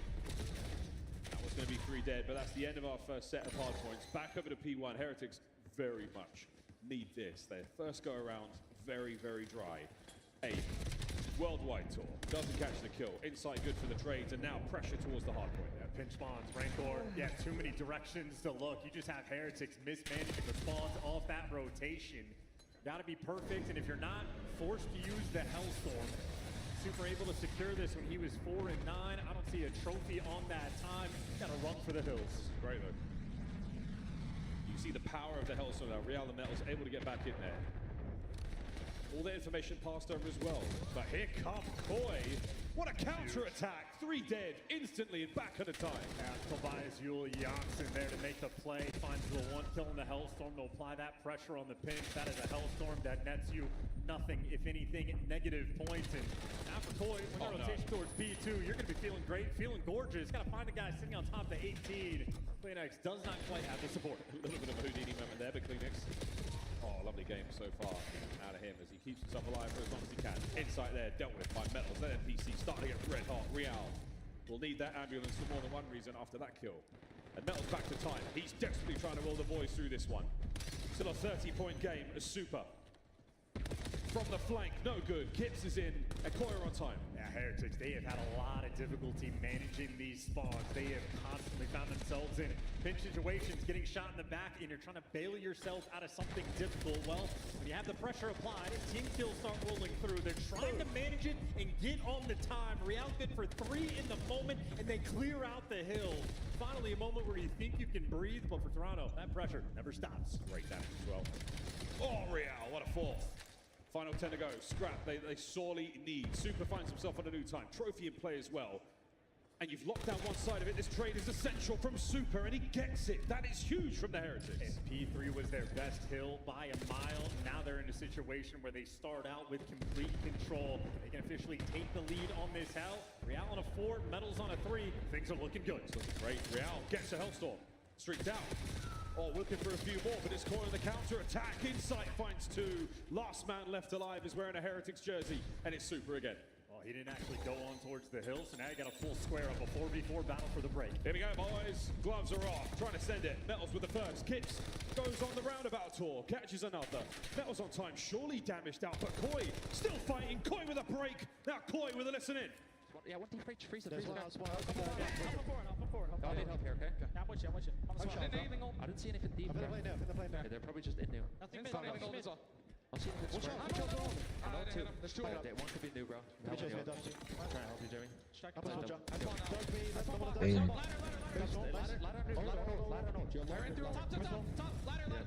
I don't see small. I want ice cream. Where'd you guys? I went front as well. Same time.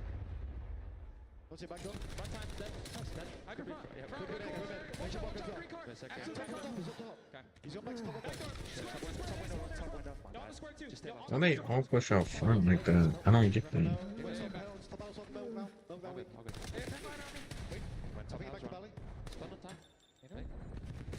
Midweek. He's on the swap.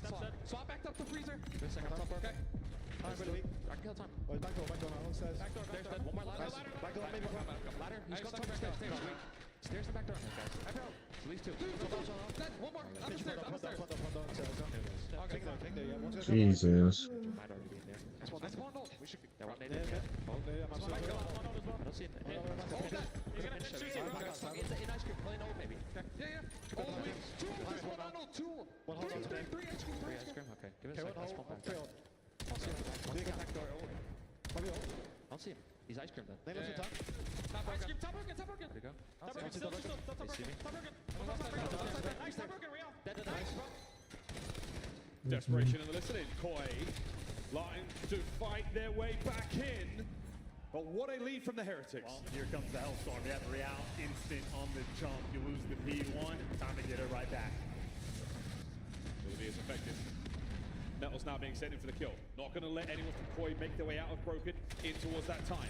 Or will they? Super on the pinch. Kip's now still trying to keep the play alive at P1, and he does alongside Abe. And that is Big it. kills from Abe. P1 has been a difference maker for Koi. A rare sight to see, but they have loved this hill for an ever important rotation. P2, though, it is Heretics here first. Do not quite have the spawn from Metals. Rips them to take it away. This is the most stable P2 Heretics have had. It is full clearance, a dreamy setup as the time passes. Watching out for that lead change. Here we go through the back left. Metals swarming with a damage he dealt to those players should slow them down for a second longer. Lead change now, Heretics yet again. Now to the dying moments of the game here on Gridlock. 200 crossed. Koi have got to get moving. Real presses forward, and he might just be able to cut the back line to pieces. Enough damage in, but there's the break. Well, yeah, Toronto with interesting spawns. Once again for Heretics, going to have to deal with the pinch, and it is going to be 3 players trying to hold this line. You're in between the squad. Metals, not good for enough. Kips is there, good for 2. Mismanaged spawns, punishes them again. Phoenix holding now. What do you see another This is big time to big lead too. So far, no good. They've held a bay. Super finding another. Enough now to get his submachine guns forward. Here comes Renko Super down street. And they both watch street? The fuck? P2 was in their playground, while P3 for Oh no, he just got the bad timing, bro. Wait, why else nobody wrote it? Please don't send this to Game 5. I do not want to see Game 5 between these people. Oh my god. So we're just running when people are shooting. Okay. Okay, Toronto. Somebody shooting the back, but we'll run. Not shoot back. Jesus. Oh, we not calling out? Yeah, Toronto, we're not calling out. We'll legit not calling out. The Heretics are holding. Final seconds. And it all comes down to Kleenex, and he's lost the fight. 5 for the win. In sight. Should be gone as well. We go to 5. Let's really go Game 5. Fuck! I don't want this go Game 5, bro. The hell? Say die. A champ's Game 5 with your lives on the line. And on a map like Gridlock, would you rather be good at P1 or P3? You take P3 all day. Double Hellstorms, at least to strip away the time on that open hill. A difference maker towards the end. Heretics, they had a very rough start to the map. P3, they bounce right back. I mean, Super started 4-9. Does so, ends up getting a Hellstorm in the final few hills of that map. Heretics, maybe not completely on point, but not too shabby. The damage there, 3K for everybody on the Heretics down the line. Didn't have to outslay by that much to get that 40-point win. Wow, what a map. To a final we now go. This is your chance. Our first team eliminated. We will find out who they are at the end of the Search and Destroy, but that Gridlock, what a comeback from the Heretics, slow and steady. The final few back and forths there, but in the third and final set, decided. Congratulations to the Heretics. You managed to buy the lifeline. Your eyes were on the Den, Search and Destroy, and that is now where we find ourselves. Unbelievable stuff. The tenacious Spanish squad taking on another Spanish organization in the form of Koi, and now one final map in the series. Before we go to break, Chance, how are you feeling about this? I'm feeling fantastic. There is nothing better in the world of competitive Call of Duty than a map number 5 with elimination on the line at Champs. This is what we dream of. This is what it's all about, ladies and gentlemen. On the other side of the break here, one team goes home, our first of many here at Champs. We'll find out who walks away with a win and who walks away with an early Game 5 and beyond. Fuck.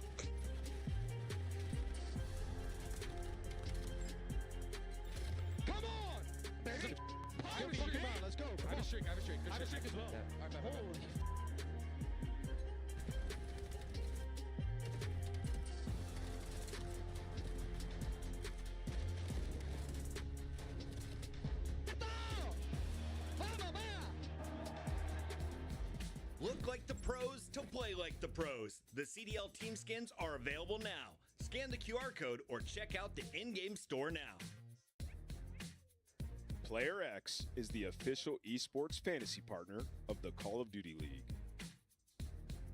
Brought to you by America's Navy and the special operators who work in the shadows.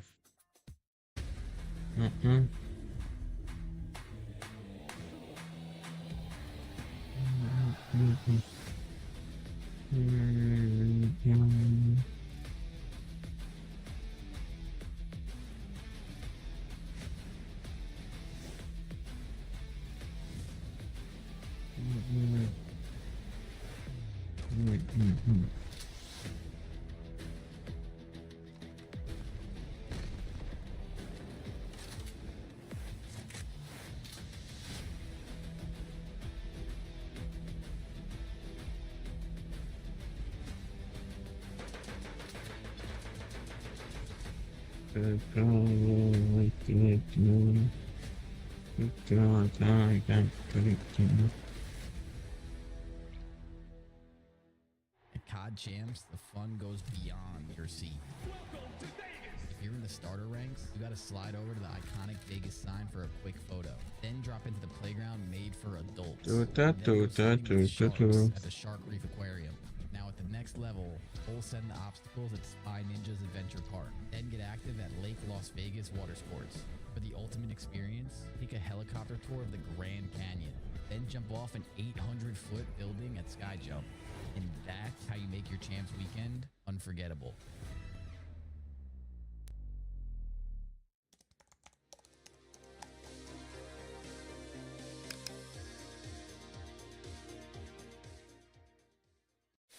I'm Sunday. That's too weak. Hold on. Weak. Get killed.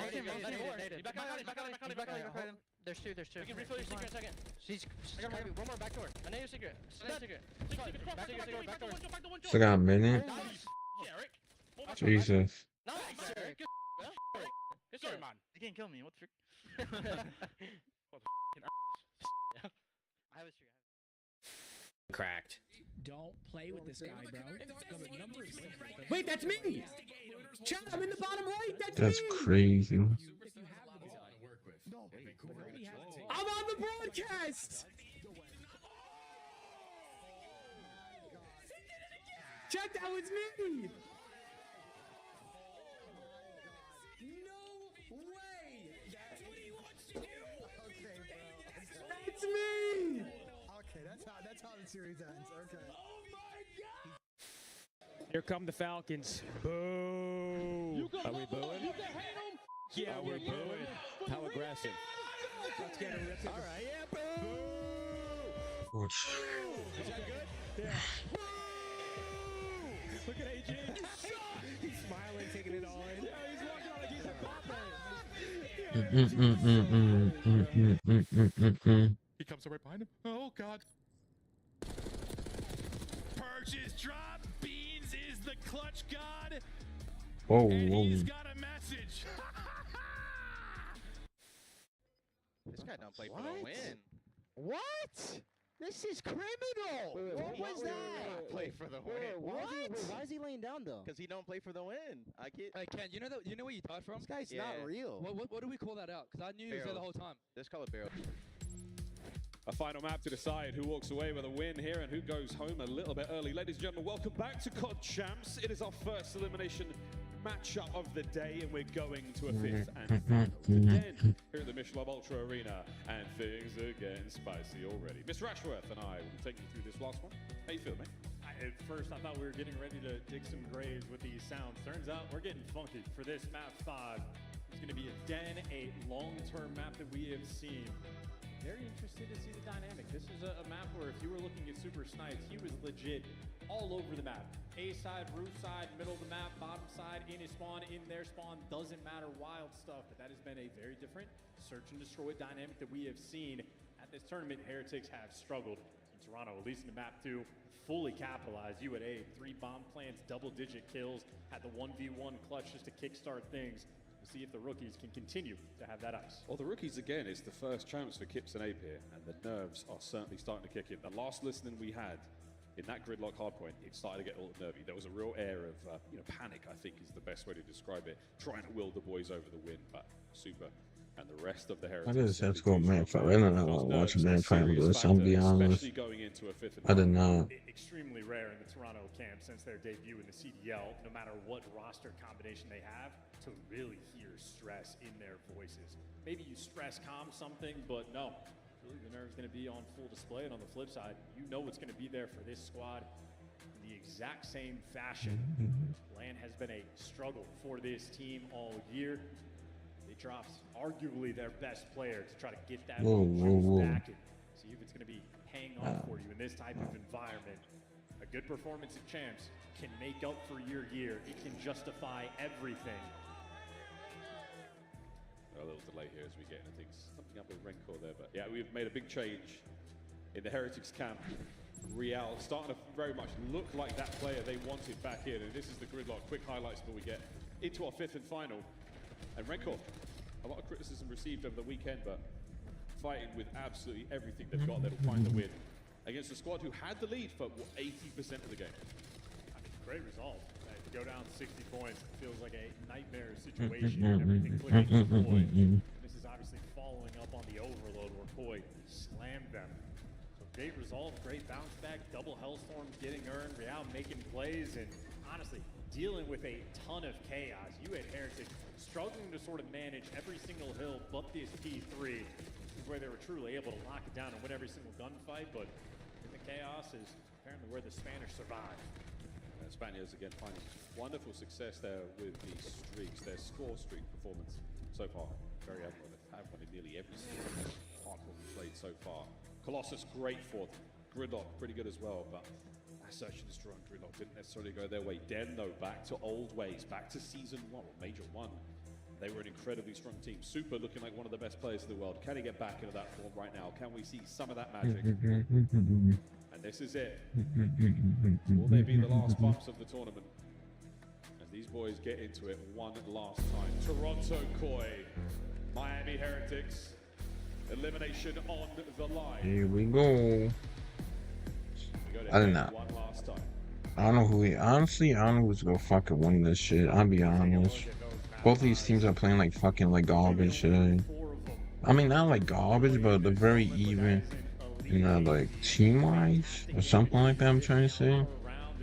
High expectations for the younger players and a 4-man A-hit off the rim. You do not see this often. Who do we see though on the other side? Yeah. Looks like I'm not sure if that will change it one out most likely. Here come reinforced attack from Heretics. They've seen nothing across the rest of the map. Now shoulder to shoulder trying to get themselves inside the bomb site. Clinics from the rooftops now. First man to make some contact. 3, 2, 1, maybe not. As Koi have held this. Waiting for the damage. Oi, Kits, can you get something here? Abe joins him with the feed. The rooftop lost on the inside of the site. A bloodbath. Damn. Sight. Late to the party here.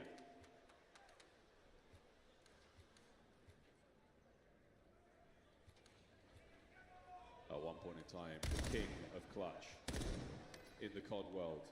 There was always a fighting chance. And this time, the fight has been blown out of him. What a name. Look at this pressure. Heretics take the first.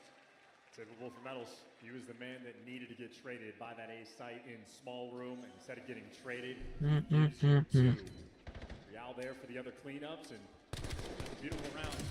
You're thinking if you're Koi, first round, no trophies, open space, 4-man hit, trying to hit that go button while they get stopped in their tracks. Heretics able to get everybody in the right positions, and Koi unable to make that confident play. Heretics have just enough firepower to keep those Toronto players out of the bomb site, keep them on the rooftops. If Miami win this, that'd be crazy. Cause I didn't expect to make out the first round. We're going for it. A couple of players there through the middle of the map. Renko with the coverage. Miami. Nobody shown, and Koi, big presence now on the bomb site. Yeah, you're in position. You have been map on lock. Any player on Toronto that has a misstep maybe gets punished, but no, we're committing towards this B side. Real in position. Nearly everybody here, they're taking their time to figure out what they want to do. Real has all the space in the world. He has done this for free. It's a change of plans. He might get caught. The Metals now, from close and personal. Real, what a spot this is. Not able to get the stage his teammate, but get the trade immediately. Super, lovely shot, stays alive. But now the bomb is in some serious trouble. Heretics waiting for the pounce through the middle of the map. 25 on the clock. There's the pressure. Looking for the check. Abe stays alive. Now it's 3v2. Koi with the numbers. Raincore staying alive. And the mid-map damage has already been dealt. And there it is. What the fuck? Back-to-back rounds for the Heretics. In Toronto, can just not decide what they want to do. Hop the bomb, don't hop the bomb. Kids is flying out towards mid. There is no backup.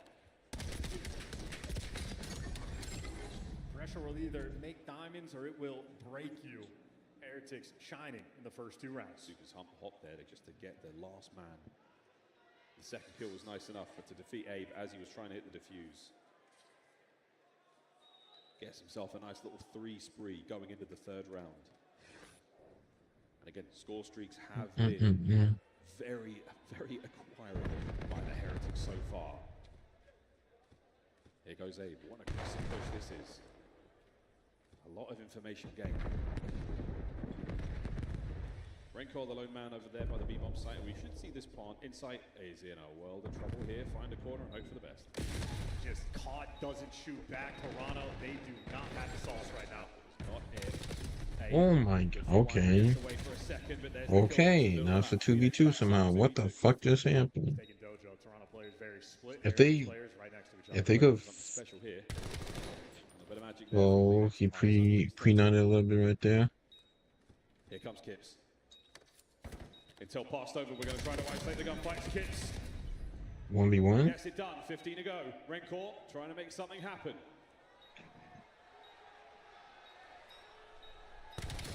Yo, shut up, fans. Goddamn. On the board. Yeah, a toxic crowd, but either way, with 15 seconds left, CleanX knows the timing he needs to go for. Had that under lock and key, and nice response. Toronto needed it. A little bit disconnected, giving away free lives. A couple pain points, but they still deliver. I'm always worried about those Koi 2v1 situations. Kips is on one side of the map, CleanX on the other. We've seen a few of those in Search so far, and it is a gamble.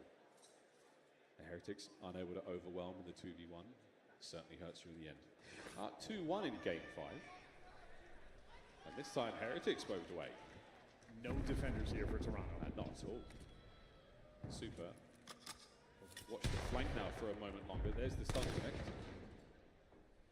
And Koi are very much out of position here. No plant as of yet.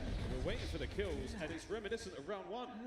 They're trying to square up and hit the back spawn. Now everybody just got hit by a nade. Couldn't decide what they wanted to do. Instant punishment for the first blood. That's just how quick continuous one. A lack of action, they really hurt you. Heretics now down a man. Super. Down and out. It's a 4v2. Wow. Back to look like it's gonna be back-to-back 2 rounds for Toronto. Oh dear, they're going to be? No, oh good God, this could get real bad for the Heretics. Yeah, ideally, you'd like to find a pick before you go for the plant, but nothing's cooking. Going to be forced to try to hold this one down. Or whether or not you now know they're coming through the rooftops. It doesn't matter. Renkor's they're good. 4-1. Kips, we'll see them in a moment. Real, what damage? They team up. And Insight has taken enough damage. This might go his way. Rencor gone. 30 seconds. Kips, the tail end of Toronto Koi on the defuse.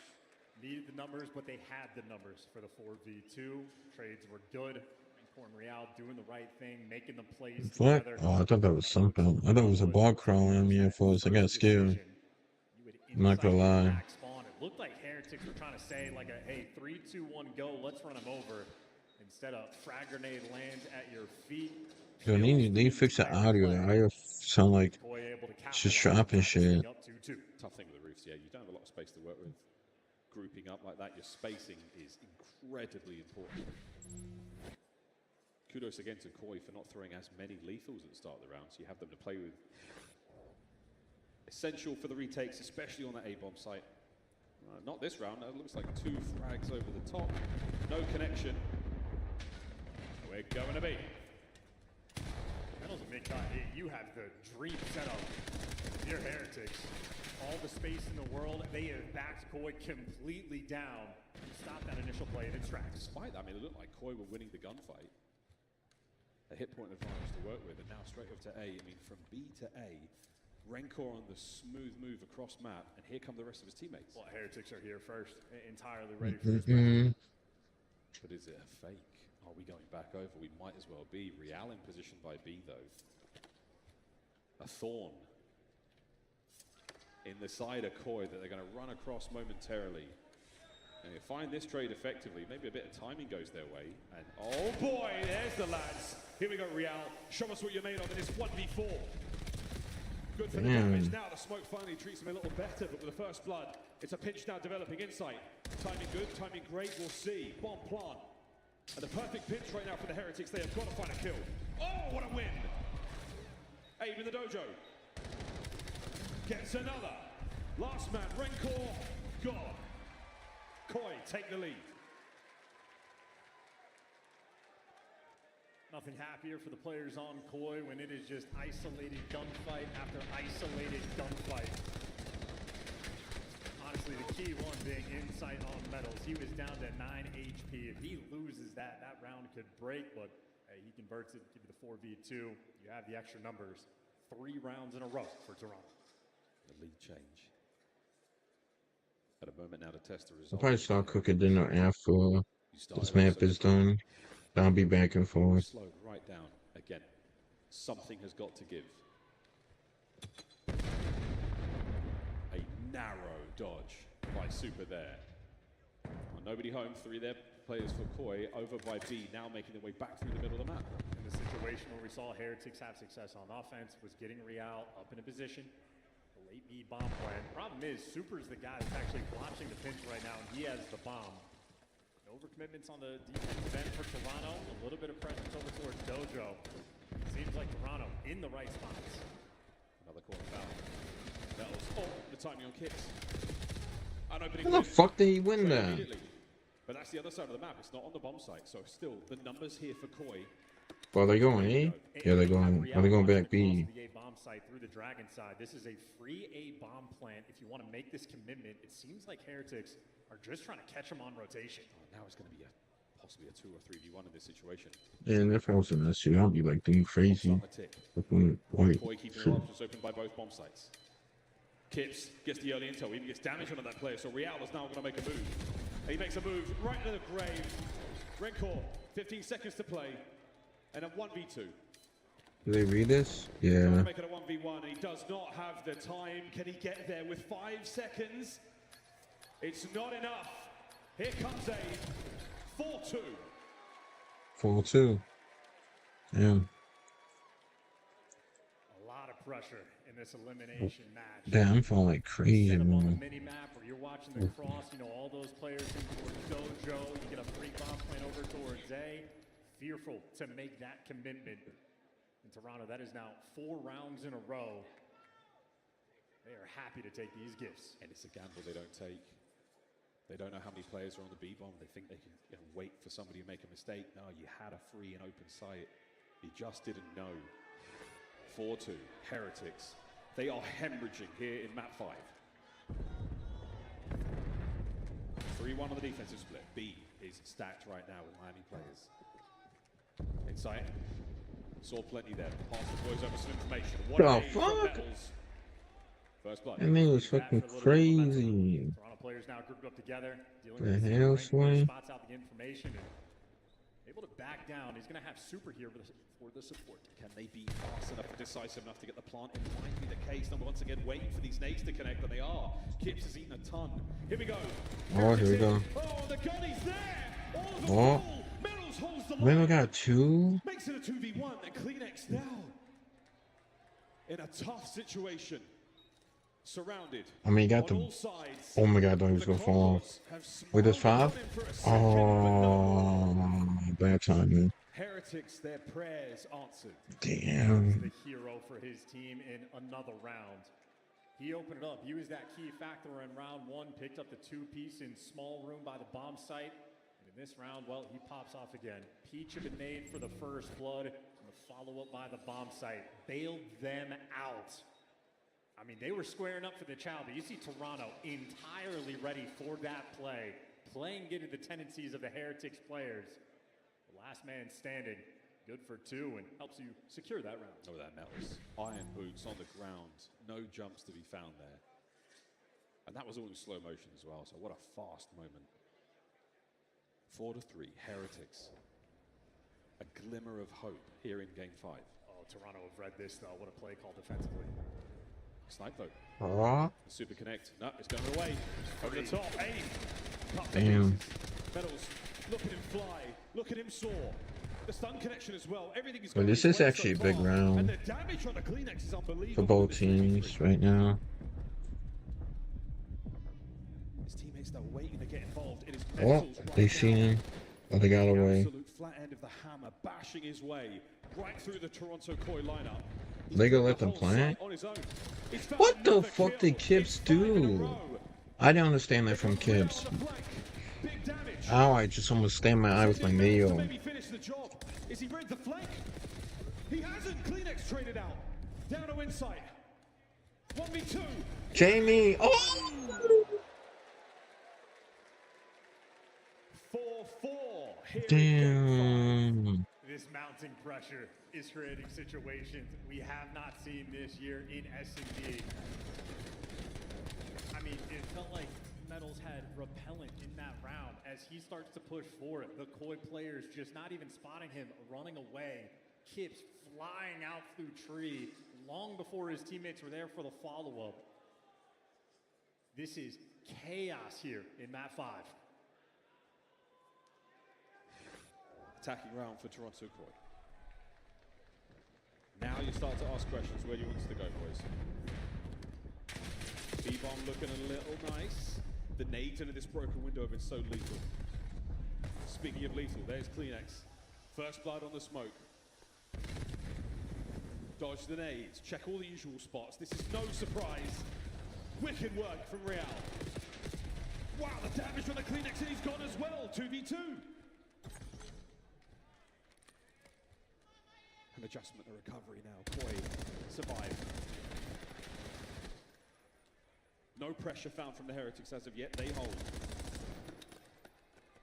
They know they can isolate Real. Well, now he's able to slip out, get out of dodge, and you have not seen Rancor in a hot minute. Rancor loves the P2 pitch. One way or another, it's a 2v1. How fast can Koi react to this? How fast can they try to take the initiative? Heretics happy to sit this one out and wait. The clock is on their side. Real still eyes up, trying to make something happen, and Abe walks right into moving traffic. 5 spree for Real. Insight now alone. Makes it a 1v1 with 10 seconds to spare. Rancor now finds his way all out. this have to do is don't peek. You got to check this, a shoulder spotted. No time, no 1v1. Wow. Match point Miami. Miami match point. Holy fuck.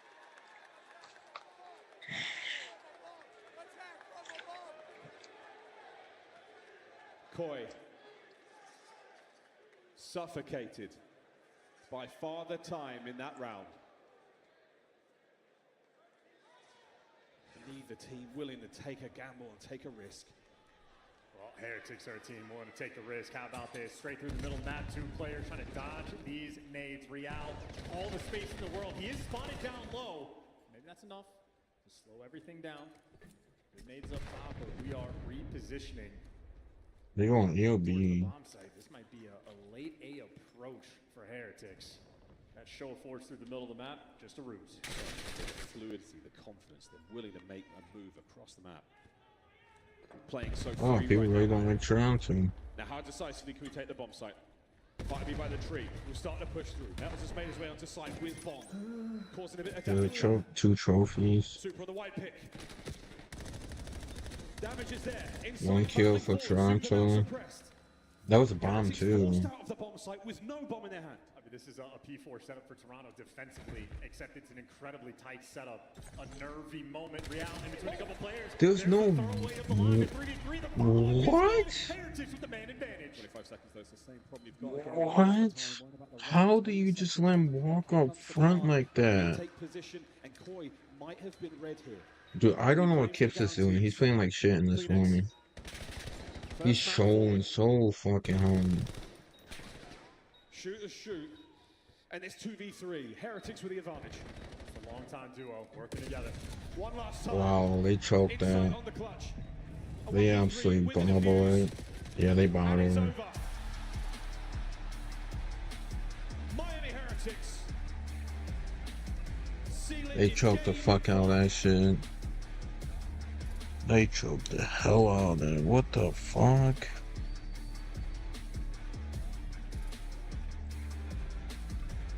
Many questions asked, and they finally give you the goods. They choked that.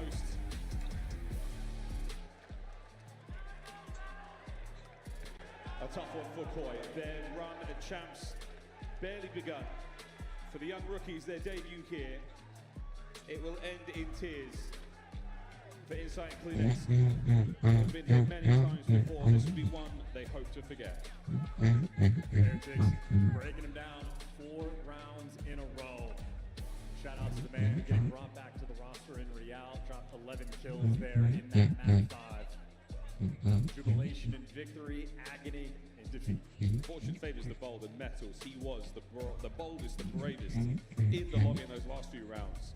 Just prying forward into the lineup of Toronto, pushing their defense, trying to find space to play with, and he found it every single time. The kills were there, but just the space he's taking, he's giving his teammates an opportunity to make a play. He really was the difference in that map 5. What an unbelievable map from the young man. And what a turn.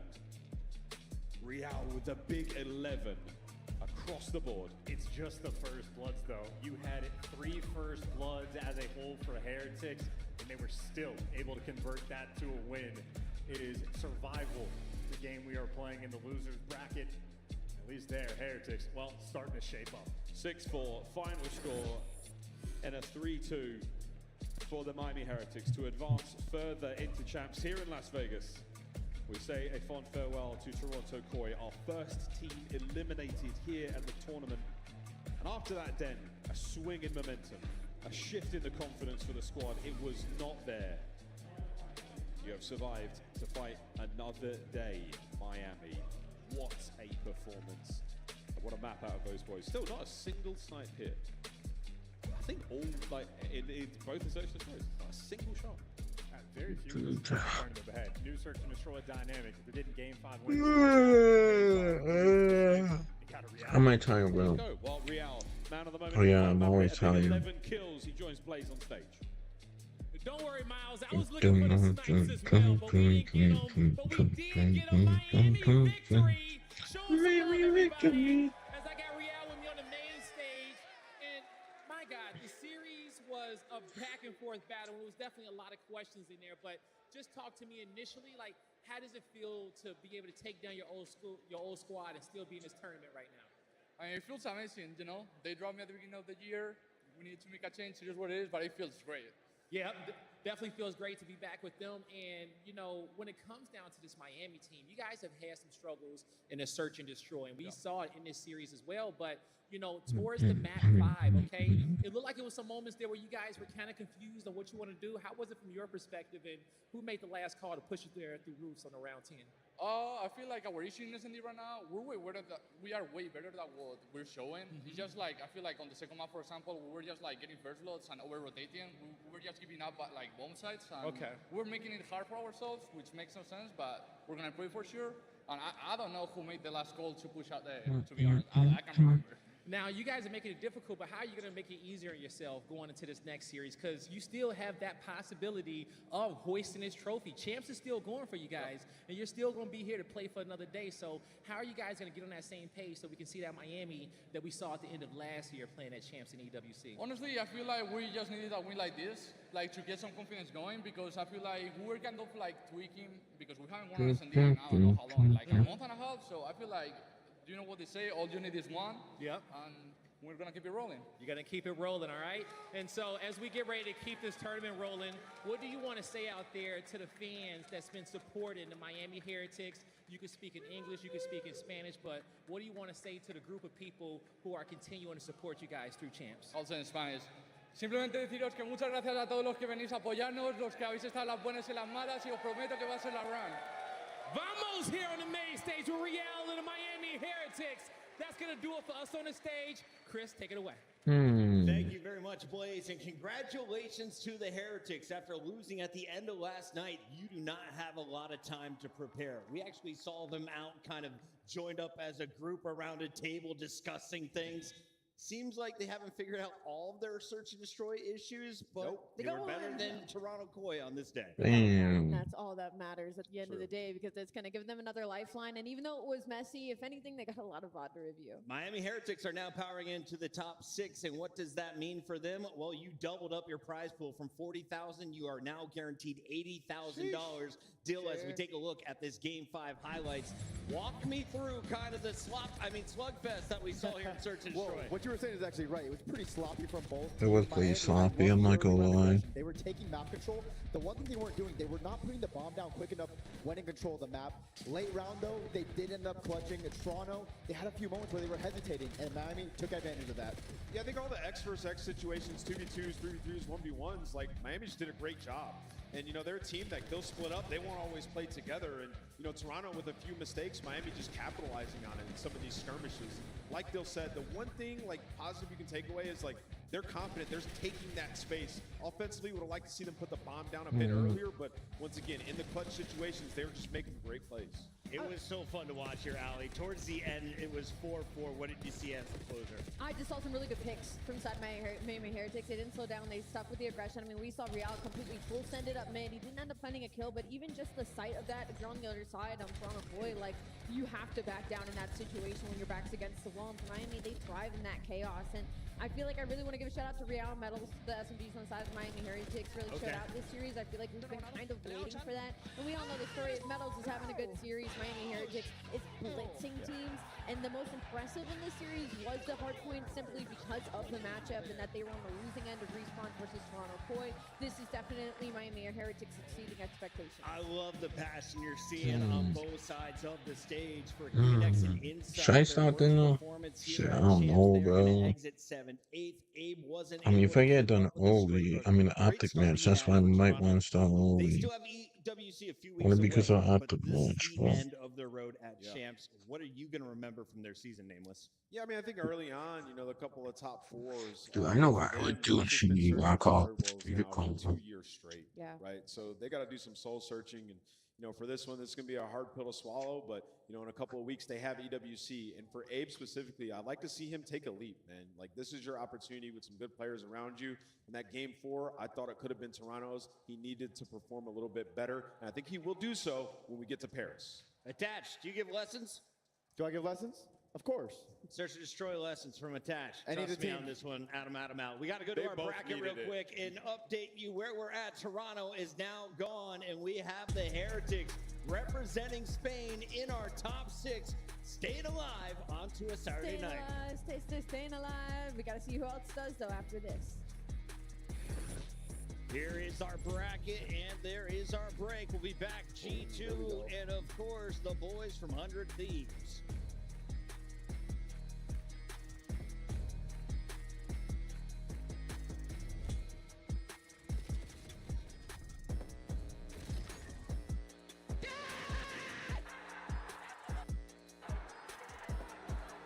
Scuff, official controller of the CDL. Player X is the official esports fantasy partner of the Call of Duty League. Monster Energy, the official energy drink of the CDL. Brought to you by America's Navy and the special operators who work in the shadows.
to avoid another silver medal. This is my time to go. We wait, we push, we win. Back-to-back champs. Unbelievable. It's history in the making.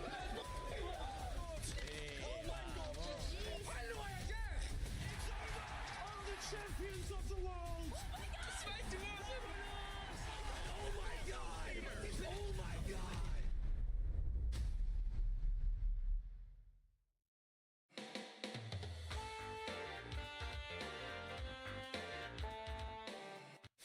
Router, ayúdame. Yo estoy muerto, spawner, izquierda. Dale, tengo de frente. Vaya remontada, hermano. ¡Qué buena, chica! Arriba izquierda. Sí, dale, sí, debe. Sí, ese puede ser que esté jugando por la derecha. Escúchame, buena, súper, qué buena. ¡Qué buena, niño! What do you want to say to the fans out there that's been supporting you guys? Fuck Optic, fuck the Green Wall. Vamos! And that's gonna do it for me and Vico here on the stage. That's true. 7 minutes? Where are you going? Holy fuck. 7 minutes? Where are you going? Jeez Louise. Trouble, bro. Why are you We're gonna like get it? fined. All right. What the f is that? Hello. And then actually about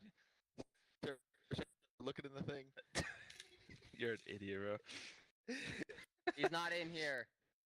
Join the game. I can't look at this guy's player cam, bro.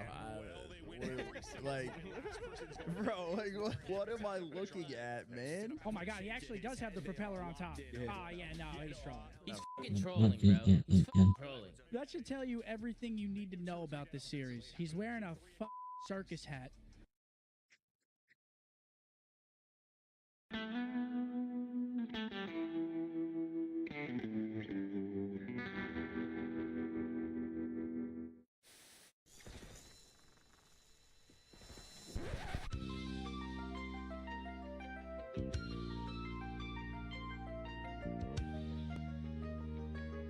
We'll be back and forth game.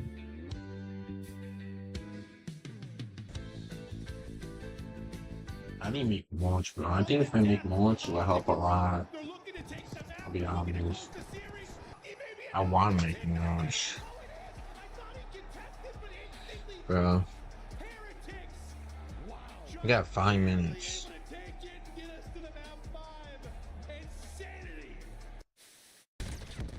I think this also could be.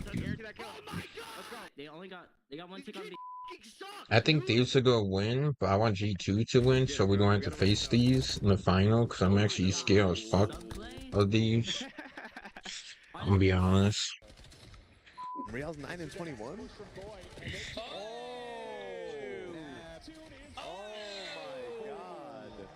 We're getting a top 5 play early today.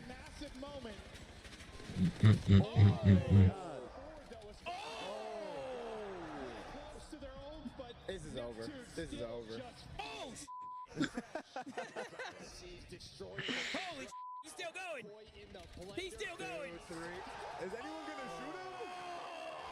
This is over.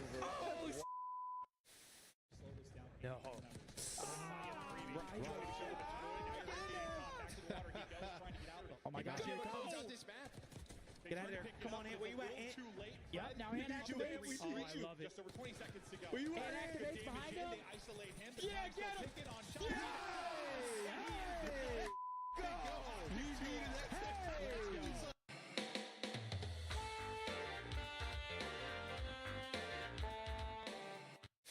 Hey, I'm gotta go with the New York subliners in this one. FaZe warmed up the subliners. Vibe check, bro. Dang, man. Paco has carried me in a rank. I'm going to go with the New York subliners. That's crazy. Listen, where am I looking here? It's Mother's Day, all right? Call your moms, all right? And maybe I'll call them too. One tractor for sure, okay? On bomb, one shot. Heard you. On bomb dead. Nice, good job. On bomb dead. The bomb dead. On bomb. On bomb, one shot. One bang, one bang, one bang. Nice. One square. Draws on bomb. Give me a sec. One shot dead. Nice. Last guy's broken. I'm gonna hop. Bro. Broken, weak on you guys. Oh my god. Bro. Go A. Yo, next time go A, guys. Yeah, they're gonna get one bang dead. Yeah, nah, this is insane. We get it? Yeah. Boom. Let's go. I want to say that I was not trying to curse us. I did not. I thought it was 250 kills. So when we were up 70 kills, I was like, "There's no way we can lose." Yeah. Now it makes. Back down, 1 HP. Back down. I'm lay down. I can do nothing for you. Back time still? Find across.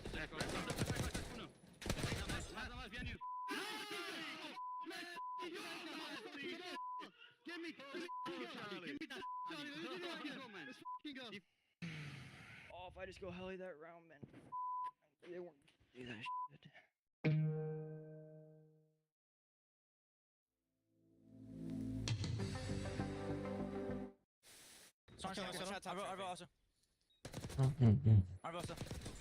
You're better. You're f***ing better, bro. I went to like Vault Door, I think. I've seen this, bro. Oh my god. He's in Vault. You're so much better. Oh my god! Holy shit. Let's go. You're the I'll just same pull them real quick. Holy Yo! And, Yobi! Cerca del... El otro tiene que estar por el under, creo. Going Ellie. No, en el Eli, Let's go. Eso es, joder. Bueno, Javi, coño. Madre mía. Nice try, man. Oh.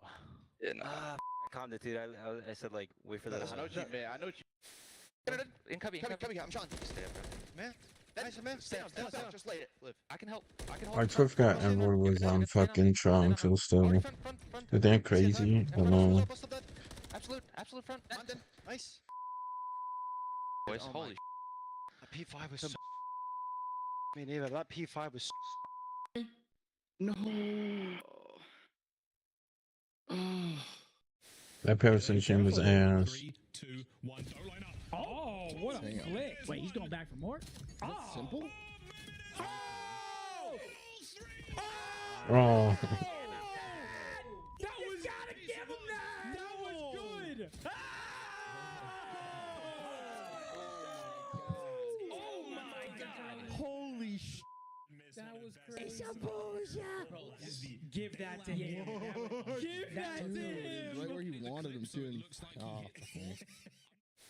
Let me show these motherfuckers how to snipe real quick. I'm losing. I got 10. I'm losing. You got. I'm losing. I was gonna try cross the team.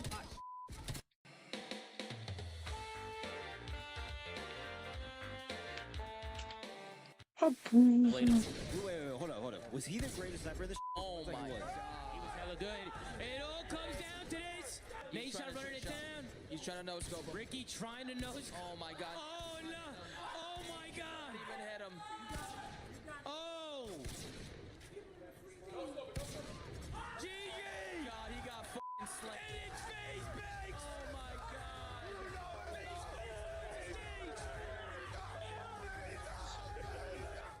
Gotta go check on the food.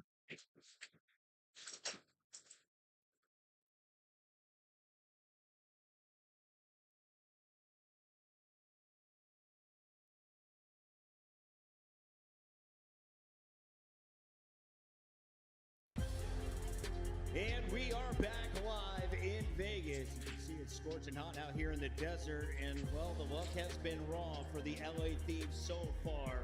A brutal start to a championship round once again as they are beaten by a bottom 8 squad. Hard road ahead, a hard 8 if you want to get there. But, Dash, let's talk about it. If you are the Thieves, what are your expectations today? You're playing in a loser's bracket for your life against a G2 squad they've kind of handled against in the past. Yeah, Chris, they need to come out and know that they're the better team. They have won a championship. They got second at the last major. Yes, they faltered yesterday. They had a little loss. But today, they got some hardware earlier. The MVP and Rookie of the Year are on their team. That's a good little gas, a good little bump up. But they need to come out and just dominate G2. They can't let this game and lose that map 1. If they lose that map 1, the game 2 is going to get scary. So they have to come out hot. Al, it was the Falcons with a rookie who did the damage yesterday, but let's catch everybody up as we take a look at our bracket. We have just 7 teams remaining as Troy exit. We'll narrow it down to 6 after this one. G2, of course, falling earlier yesterday as well. That was a 3-1 at the hands of FaZe. Yeah, and kind of sticking on that FaZe and G2 match, they were able to steal away that search and destroy. And for them, Whoa, that's going to be their whoa, okay, that heading me into the froze. series. I got scared. The SMGs, and that's That would've been fine. bad. A really good map too. So hopefully heading into the series versus LA Thieves, they're going to need it because these are both teams struggling at hardpoint. Let's take a look at this Thieves squad. I don't know what because to they do, are the champ. super team. They were invested in heavily. You've got world champs and the guy who has every accolade except a world championship. Neum took home Rookie of the Year honors earlier today. Scrap his second MVP award in a row, Nameless. I know I need to do it. Don't say you don't know what to do. You know what you have to do to win. Won their major from losers round 1. Because you only control your past, present, future, present and future.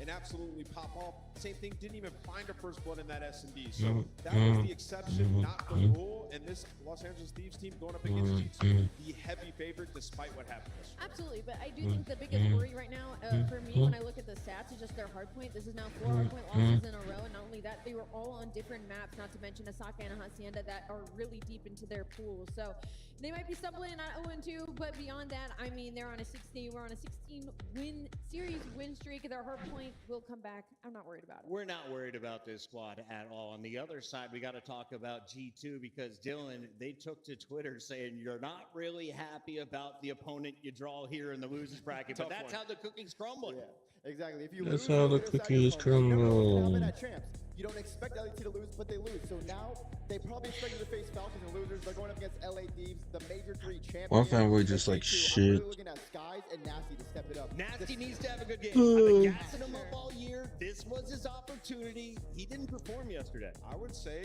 that he has not been better than Mambo since he's joined this team. And that's who he replaced, hoping they would get a big buff, right? When Kremp doesn't play well, you're hoping it's Nasty who takes the next step. We have to see that today. That tandem, like you said, did not play well yesterday, and that was the difference because you got some good performances out of Envoy and Kremp. So, yeah, this team, in order to win a respawn, I think it's going to have to be the game 4, which is their map pick. Those guys are going to have to play well. Talking about world champs, Ali, they've got a few on this roster as well. Yeah, and they got to dig deep. In a situation like this, when the statistics are just so against you. I mean, even looking at their overload, it hasn't been great. 2-5. That's going to be 10th overall in the season. So, like I said, they're really going to have to lean on that search and destroy in this one, and hopefully just try to push for that game 5. So we know that G2 Minnesota has recently started loving getting to that distance. When we take a look at some of the stars in this one, I think when you look at G2, Kremp has kind of been their face since the start of the season. On the other side, Abizi is the guy to watch as he is in another champs battle against Simp, who is now playing for FaZe. So as we compare their numbers, who do you think has had the statistical edge in the last 60 days, Attach? In the last 60 days, you have to give it to Abizi. He played incredible so far. And once the NBC meta came in and that gun got buffed, he's took over. That's helped them win their major, helped them get second at Major 4. So I'm really looking for Tyler to have a big series right here.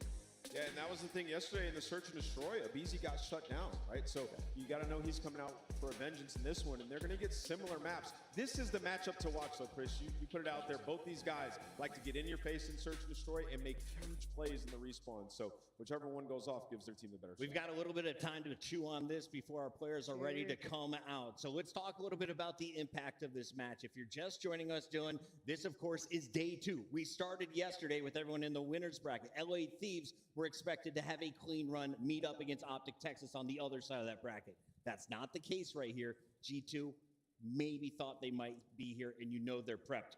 Did LA Thieves have to game plan for G2 today, or is it the other way around? What do you want to see from the squads, and what did they need to do after last night? If I'm Thieves, I'm really looking at our own respawn, how we played versus Falcons, and what went wrong. Why were we not getting those kills? Why could we not lock down those hard points? In search and destroy as well, this is where you want to prep for G2. G2 is a team that has very consistent strategies, great nade spots, good wall bangs. They like to get very nerdy. They have good tech in that mode, so you prepare for that. But at LA Thieves, they have way better slayers on this team. They should just go out there and dominate in respawns. This team went on a 16 series winning streak already this season. they just have to remember who they are. They set CDL history with that 16-match record as well, Ali. Yeah, they did. And so that's also why, you know, when I talk about this, it's like, yeah, their hardpoint's not looking like it's in a great spot, but again, it's the LA Thieves. And it's more so like, oh, Scrap just loses his round ones at champs than it is me sitting here and being like they're having a bad weekend. So for LA, they should be looking at this and, I mean, licking their lips. Yeah, I think yesterday a couple things were at play, right? You don't really know what Falcons are going to show because Luka just joined the team, right? You don't know how good he is and how they're going to change. And they punched him in the mouth in terms of they were able to actually find kills. But another part of it was they had the 2 hard points in the series. They were 11-0 on. When you're talking about practice leading into the event, you're probably not putting all your focus on the maps that typically would get vetoed going into series, right? The problem for that is, though, they're both in this series as well. So I think going back, looking at that VOD, comparing it to when you were dominating it, could have done wonders for the LA Thieves, and they might be very happy, actually. I might be kind of dumb here, or maybe it's just that easy to read, but I think there was one difference in LA Thieves yesterday compared to the rest of the season, and he goes by the name of Scrap. Yeah. Scrap was not having a Scrap like day. Do you guys agree with me, Vegas? Yeah, it was kind of off. Today, I think you're going to see the real Scrap. He just won an MVP award this morning. People may be judging him off of just last night. Nameless, talk to me about this guy who is walking away with back-to-back most valuable player in the league awards. Yes, you could make an argument that he's been the best AR since he went pro. He has been unbelievable, and every single year he gets better at something else. We've talked about the opening duels, the best in the world at it throughout this year, and then the ability to lay down top-tier damage consistently in the respawns. Now, we didn't see that yesterday. Again, that is uncharacteristic, but it's happened before. He's went down to losers round 1. When they won the major, Ali, that's exactly where they started at. So I think Scrap absolutely bounces back. I do not even remember if there was a time he had back-to-back series when he didn't play well. And going off that shout out Hitch and Around the Bar, I was actually watching it heading into this weekend. I was watching specifically Scrap's episode, and it's just interesting of like the way that he came up as an S&D star, and then he kind of took over Respawn, I feel like, at the beginning of this season, and now he's getting to a point where you're seeing he's not just a straight shooter, he's not just an aggressive AR, he's got the head on his shoulder. He's Wait, gonna be the he leader was an for this squad. S&D kid? Yeah. I assumed he was just like a freak out of matchmaking and hardpoint him only. and Dashy and them, they were running that S&D lobbies way back in the day. So for him, going now into Respawn and being this overall all-around player, I mean, it's like we talk about, you know, he's waiting for that ring. Like, this is the last thing of the piece of the puzzle where he joins some of the, like, best in the league in the conversation. He's got to do something here on the day number 2. Now, LA Thieves, they saved the bag last year. They kind of emptied it this year on a roster, and Kenny was in the starting lineup. Kenny, a 2-time world champion, just won a ring with Optic. We all thought that might go well. It didn't, and they quickly pivoted to this guy. What did they see from Neum, and what is he expected to do? Technically on paper, is he AR number 1, AR number 2? How do you classify him, Attach? Neum is a guy that will fill in any role you need him to. He came in for this team and was a great sniper in the Search and Destroy. He has the most overloads on the team as well. So he's not the objective guy. Whatever the team needs is what he will do. But this is a legacy-defining day for all these players right here. Will Scrap be able to clutch up at champs and make the run? Will Neum become another rookie to win a ring? It can all happen this weekend if they turn it up. But Neum has to get back to the form he found at Major 3 Championship Sunday because he was frying all day. He's the complement, right? You need the other guys to play well, and then that's when he's at his best. Yesterday, they weren't able to do that. But this guy, Neum, in the clutch moments, later in tournaments, or when their back has been against the wall, he has answered the call every single time. Like, he plays his best COD in the pressure situation. So this is a huge matchup for them. But once again, the stars have to star, and then Neum can make his plays. And Rosalie, I don't know if you noticed it, but Neum's mom is in the venue again. Where was she last time? Atlanta. What did they do in Atlanta? They won. A trophy. In front of the fam, you always perform better. And this Scuff Rookie of the Year has been performing since he was given the opportunity. A ridiculous 14-3 positive KD series record. This guy, you can't ask for more. You can't. I mean, he was putting up MVP numbers even at that event, right? Like, it's just like the team edges him out just a little bit. And the fact that you have such 2 dominant ARs, especially in this matchup versus the G2 Minnesota, that we saw both of their ARs fall flat yesterday, gives them a huge edge heading into this matchup. Our players are getting briefed on how to walk out on the stage.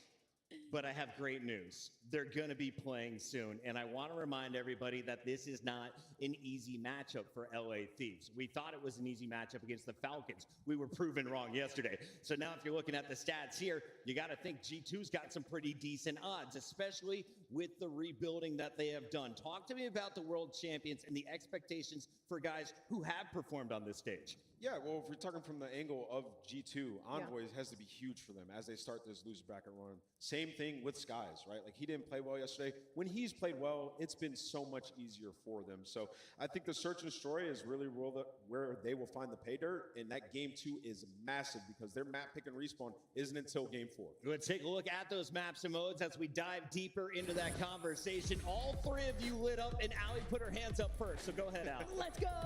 When we're talking about maps and modes, I think the most interesting here that's going to suck is that dead overload for the side of G2. Their overload in general hasn't been great, and they've been trying to add Scar to their map pool, and it hasn't panned out, so they're kind of forced to put into a spot, get rid of Scar in this series, and go on Den, which is good for them at 13 and 13, but you look at the side of It's good for them at 50%.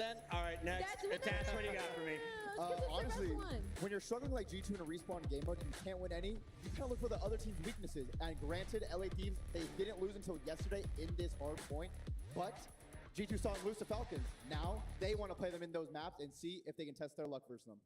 And thoughts on the best of 5? Did the coaches make the right decisions when it came to the bans, and who do you think has the edge? Yeah, I mean, I think for Thieves, I love it. Like, just run it back. Like, we used to love these maps. And, you know, on the side of G2, they've put out some great tape on the Gridlock S&D. By far the most important map for them in this series. I think the overload Ali mentioned has been tough for them. That's probably a wash. So 2 and 4, massive. Walkout is ready. That means it is time for your scuff pickups. Let us know if you agree with them, chat. And of course, everyone here in Vegas, wake up, chug your beer, and get ready because it is time for LA Thieves to get my first vote. No, a little bit of cheer. Yeah, they're a little quiet. I'm going to go with LA Thieves, too. I just think they're the stronger team. They're waking up. All right, Thieves fans, how are we feeling? Are we awake? Slow build. Or are the G2 fans going to be louder right now? Yeah, they're a bit louder. That was a little pop for G2. But I got to see. I think Thieves is going to make the run. I think it starts here. Thieves are making the run. Yeah, losers round 1. There's just no way Scrap goes out like that. The MVP, I got LA. Back-to-back MVP finishing top 8 at Champs. We don't see it happening, but we didn't expect him to be here right now. Guy Blaze, let's get into our elimination battle. I'm ready to get into this one, Chris, and we're going to have to vibe check both these squads again because we did it earlier, and I think I know who the loudest may be in the venue, but both these teams are about to get loud on the stage because they got to give it everything in which they got. One is about to go home. They're ready to go, and here comes the first squad. Show some love to G2 Minnesota. Skies, Envoy, Crip, and Nasty. G2 ready to hit the stage. Finger on the trigger, ready to unload the clip and get that first chip. Minnesota, they're ready to get it going. I mean, when it comes to G2 Minnesota, you might as well put Dark Horse on the back of their jerseys. Throughout the entirety of this season, they've been causing mayhem in some of these situations, and they've started icing up in some of these series, and every one of these players you could call overlooked sometimes, underrated, and they have been causing chaos, and they are being given an opportunity to really mess up some people's brackets in this head-to-head. But we've got to bring out the other team, guy. It's time to bring them out, Allie, all right? Because G2, they're locked and loaded, and you cannot count them out. But the team coming to the stage is looking for an epic bounce back and are ready to officially start their run here at Champs. Get loud for the Major 3 champions, the LA Thieves. Scrap, Abizi, Neom, and Hydra. The LA Thieves are ready to peak. They're ready to take down their opponents and show us all why they are champions. This team has the current MVP of Black Ops 7 and the Rookie of the Year. They find themselves struggling right now in losers round 1. If there's any team that can make this run and win a ring this weekend, it is the LA Thieves. They are the ones to be able to do it. We know that the fans are behind them. And I know you guys blowing it up in the chat, but G2 fans, get loud out there as well. They're your dark horse, and this is Kai Champs. Anything can happen, and Shift and Study are ready to go. Anything can happen, and it feels like another one of those matchups where can you really predict your opponent if you're Thieves? G2 have been agents of chaos, kind of reeling after their team got picked apart, pulled away, and now an opportunity to make another major upset happen the weekend. Hey, potentially, man. It's not going to be easy, though, because you know Thieves, they lost that matchup yesterday versus the Falcons, and they instantly went back to watch that VOD to be prepared for today. It's a winner-go-home series, Al. You got to lay it all on the line today. And I think the bigger thing about this, the Dash touched on this, is like this is a no-excuse match again. You're playing up onto your best hard points.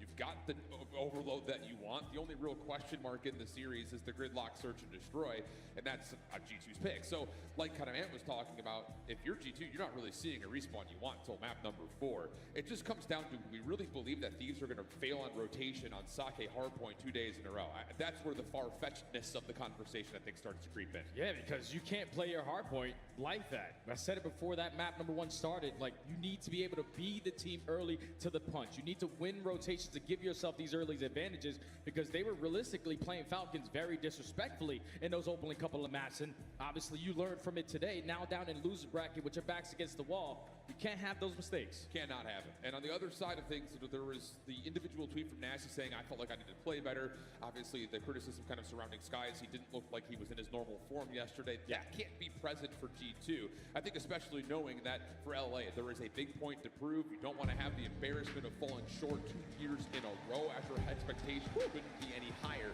So lots of the line there. Without a doubt, man. And to play this map number 1 again, if you are LA, you're supposed to be excited.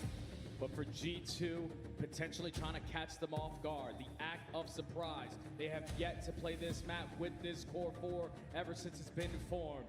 But just save the good stuff for champs. You whip it out at the right time. So LA, gotta be prepared. We'll see, man. There's a lot of buzz surrounding this G2 team and their preparation in the weeks that were leading up to champs.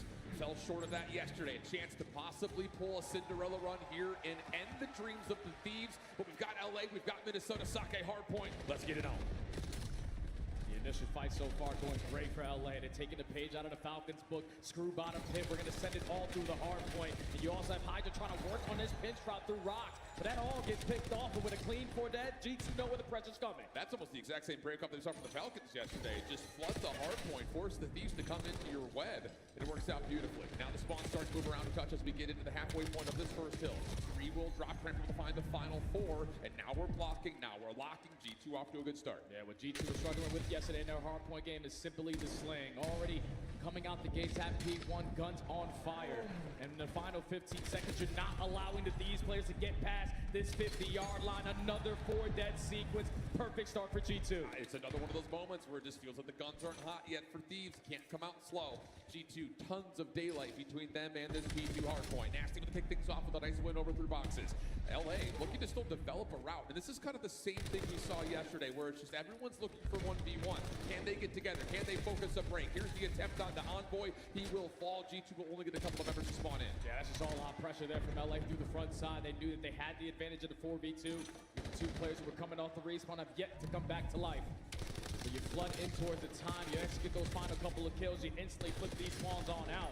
And this is looking like 30 seconds going all in favor of LA. Yeah, another really solid break on P2. Same thing happened yesterday versus Falcons. This one a little bit more aggressive, a little bit quicker than what we had seen in day number 1. DM trying to hold down the next break attempt coming through for G2. Kremp able to give himself a chance to try to finesse around the side door, but tags from Easy get him weak, and Kremp will drop. Last 10 seconds, G2 have to play for rotation. Just efficient trades there from G2 to keep on pushing Thieves back, but give them some free space off the rotation over towards P3. You have Skies who finds one, Envoy finds another. So they're going to be uncontested for at least the first 15 seconds. It's another kind of rinse repeat of their setup that they had for P2. Tons of daylight in the middle of the map. Lots of safety for Nasty, who's the only player currently in the hard point. Scrap may have found a bit of an opener, though. Making his way over to the bottom side pit, able to find Envoy down low through elevator. Now the focus goes back up towards the staircase. Nasty will find the trade and keep his life. Skies over to bridge. Starting to deal with a little bit of pressure, but Kremp here to follow up. Good hold for them. Yeah, G2 just keep on getting these early advantages. Whenever these first initial gunfights are going down, it's preferred to go in favor of Minnesota every single time, at least for the first 3 hard points. So 30 seconds uncontested. You're taking the lead, and you're still continue to grow it, and these are going to still try to pressure this from bridge. Yeah, last hit has to come right down the middle. Nasty on 4 in a row, getting a little bit closer towards a potential Hellstorm. Still waiting for a little bit of assistance from Cramp, and they're able to teamwork out the entire hit. 5 in a row for Nasty. Hellstorm close, and look at number 8, Envoys on rotation already around Dojo. Yeah, perfect start here for Nasty. He must have heard what the Deaths was saying. Ever since he switches to this lineup, Mamba was still outperforming him a little bit, but on 5 in a row could potentially pick up a Hellstorm, but DM gets the better of him. And at least for now, with the pressure out of LA through the front side, they're contesting it early.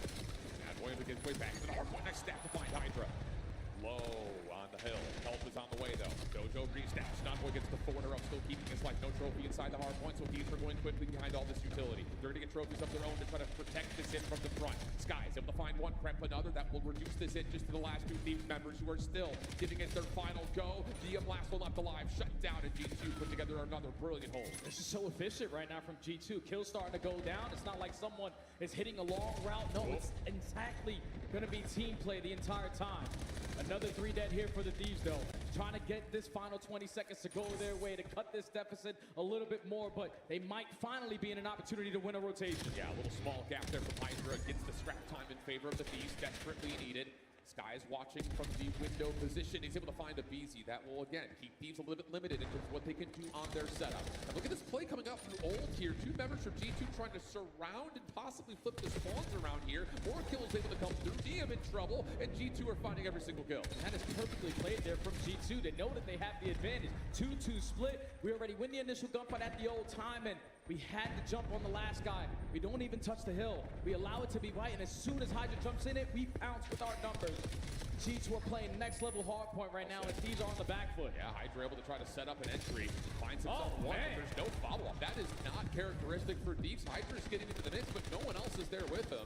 DM's able to find a couple of consolary kills over the top to at least give Thieves a chance off the respawn for a re-break. With only 20 seconds left here, and a lot of this time still going neutral. Yeah, this is every time where Thieves are finding a break. It's only for 20 seconds, and at least for now, G2 aren't even allowing them to get this whole time. And it's surrounded. S&G's flying. Envoy looking for kill number 2. Locates the MVP. And look at what now it does to the spawns. It's going to be Envoy, the only one pushed out. So this is where Thieves can stop the bleeding. We need good time at P1. Yeah, but the red here in this playthrough Dojo is possibly going to be pinched up because Envoy spawns behind the play.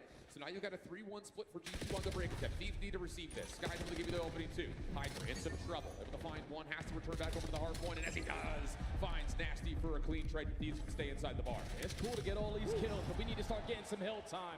Paco Taco starting a pot takeover, 4 in a row. You have P1 locked down, still 30 seconds to play with, but again, these spawns for G2 are going to give them a natural pinch. Skies gives himself the opener. 4v3 situation. Diem is out of the play, in some trouble here at Rocks. Trying to kill some time for BZ to join the play, but he's not able to do too much with that time. So now an opportunity for G2 to lock down spawns again. 15 seconds of time to still soak, and this is great for the score for G2. Yeah, and Hydra has to make a big time play here if you want to potentially start this comeback, because you desperately need this P2 to go your way. He found the opening. He sneaks his way behind enemy lines, gets the better of Nasty, and now your teammates are here to potentially get this last raid. Kremp last man standing, a perfect roto here from Thieves. Down by 60, you can tie it up. Scrap in some trouble, though, will drop over to Envoy. So G2 trying to set up a break. Still up by about 50 as we head to a Minnesota listen-in. I need the back. I'll fix it. Keep in the right corner. Close around me. Watch out. Charlie, you pass. Close right. There's 2 in the back.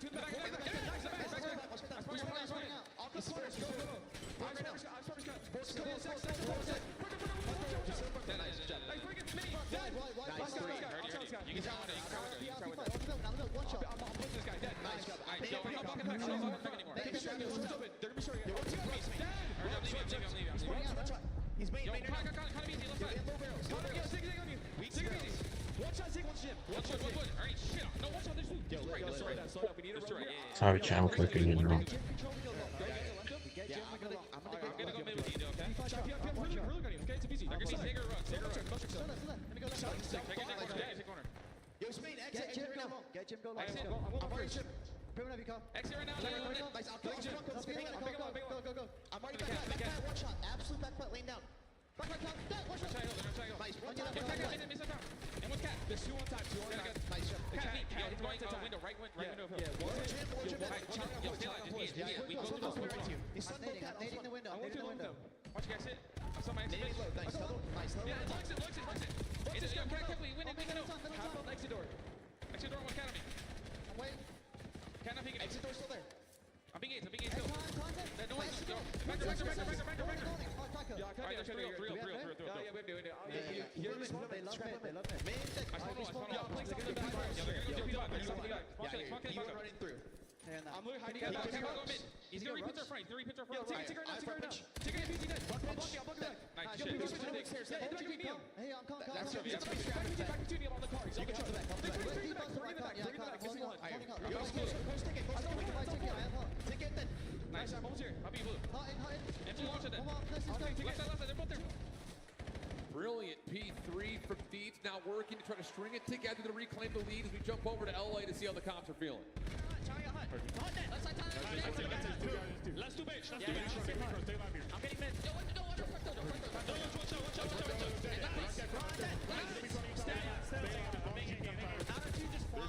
Two, one's already on the tree, and one's on the tree. One's on the tree, one's on the kitchen.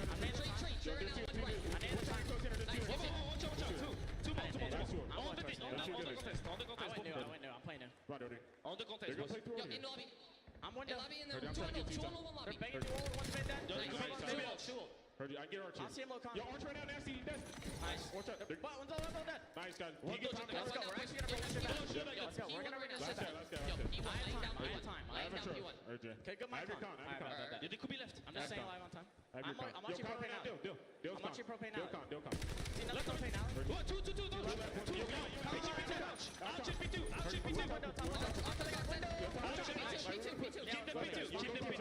Push out P2. Keep them P2. Stay alive. Stay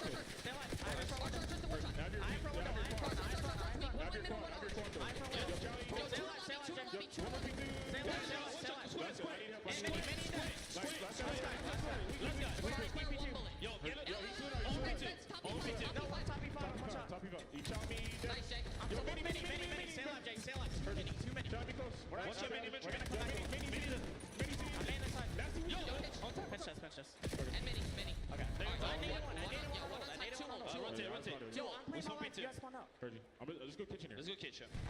Here we go. 20-point game back over to Bar Thieves. Able to bring this thing back, but can they take the lead here late? It's not about how you start, it's about how you finish. The MVP sitting at almost double man. You need him to have a moment.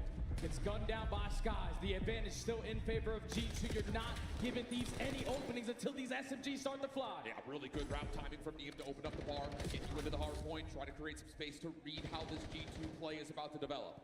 Spawns for Thieves. Going to be back over towards Rock. Chance here for G2 to surround the play, but Neem's up to give you the opener. Hydra, he has been the catalyst to try to keep the Thieves in this game, and he's not able to get the second, but he has his trade.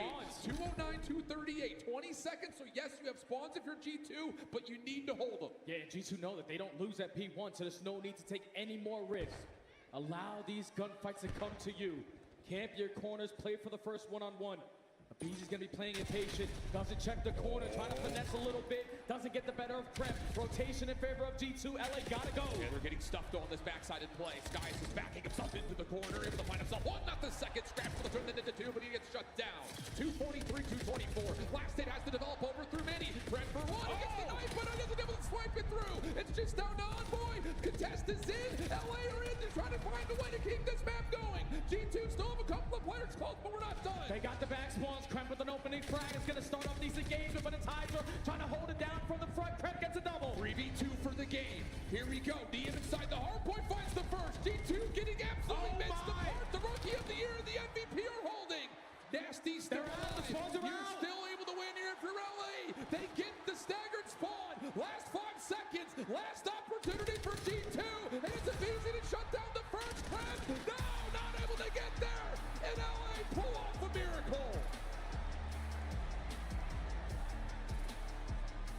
Are you kidding me?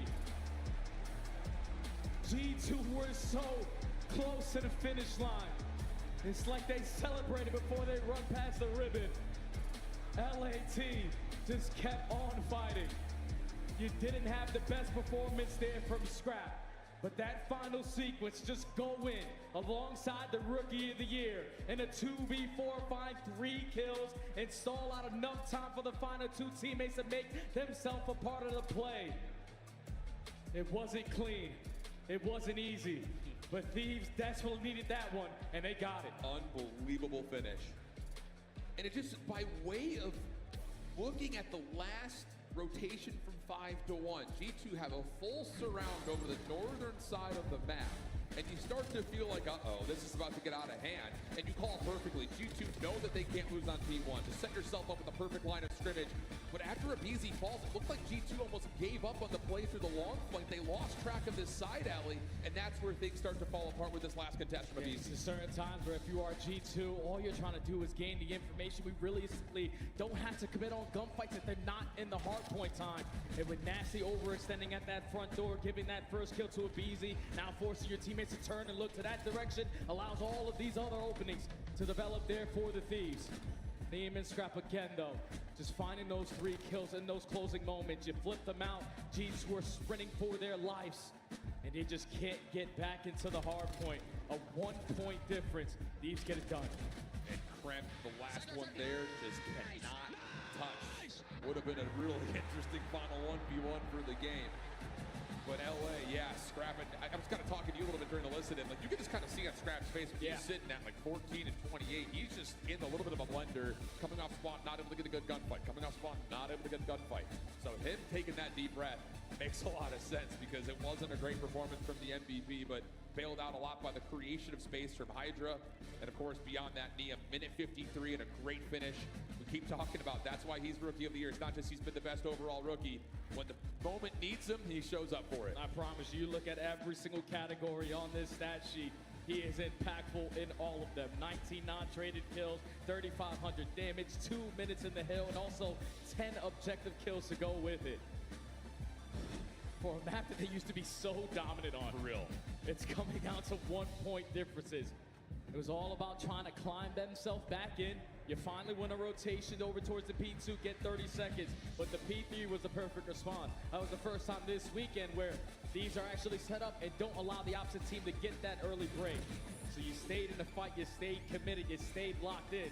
He's starting off this series up 1-0. And if you're G2, you cannot let that live in your head for too long. You're probably sitting here thinking, oh man, we could steal away another Sake hardpoint from this Thieves team who's been so good at it, and then go to our trip and destroy Pig, where, to be fair, like it's not exactly been a common competitive venue for either of these two teams. Yeah. See, we've seen it a handful of times, but not in terms of like long-standing rehearsal. It's definitely not one you identify with one or the other. So this is, for me, down to can G2 just shrug that off and reset the series by coming back into map number 2? Yeah, you know, with G2 and this roster they formed to close out the season, they're going to be putting in that extra work, learning all the nerdy things about the game, nade spots, wall banks.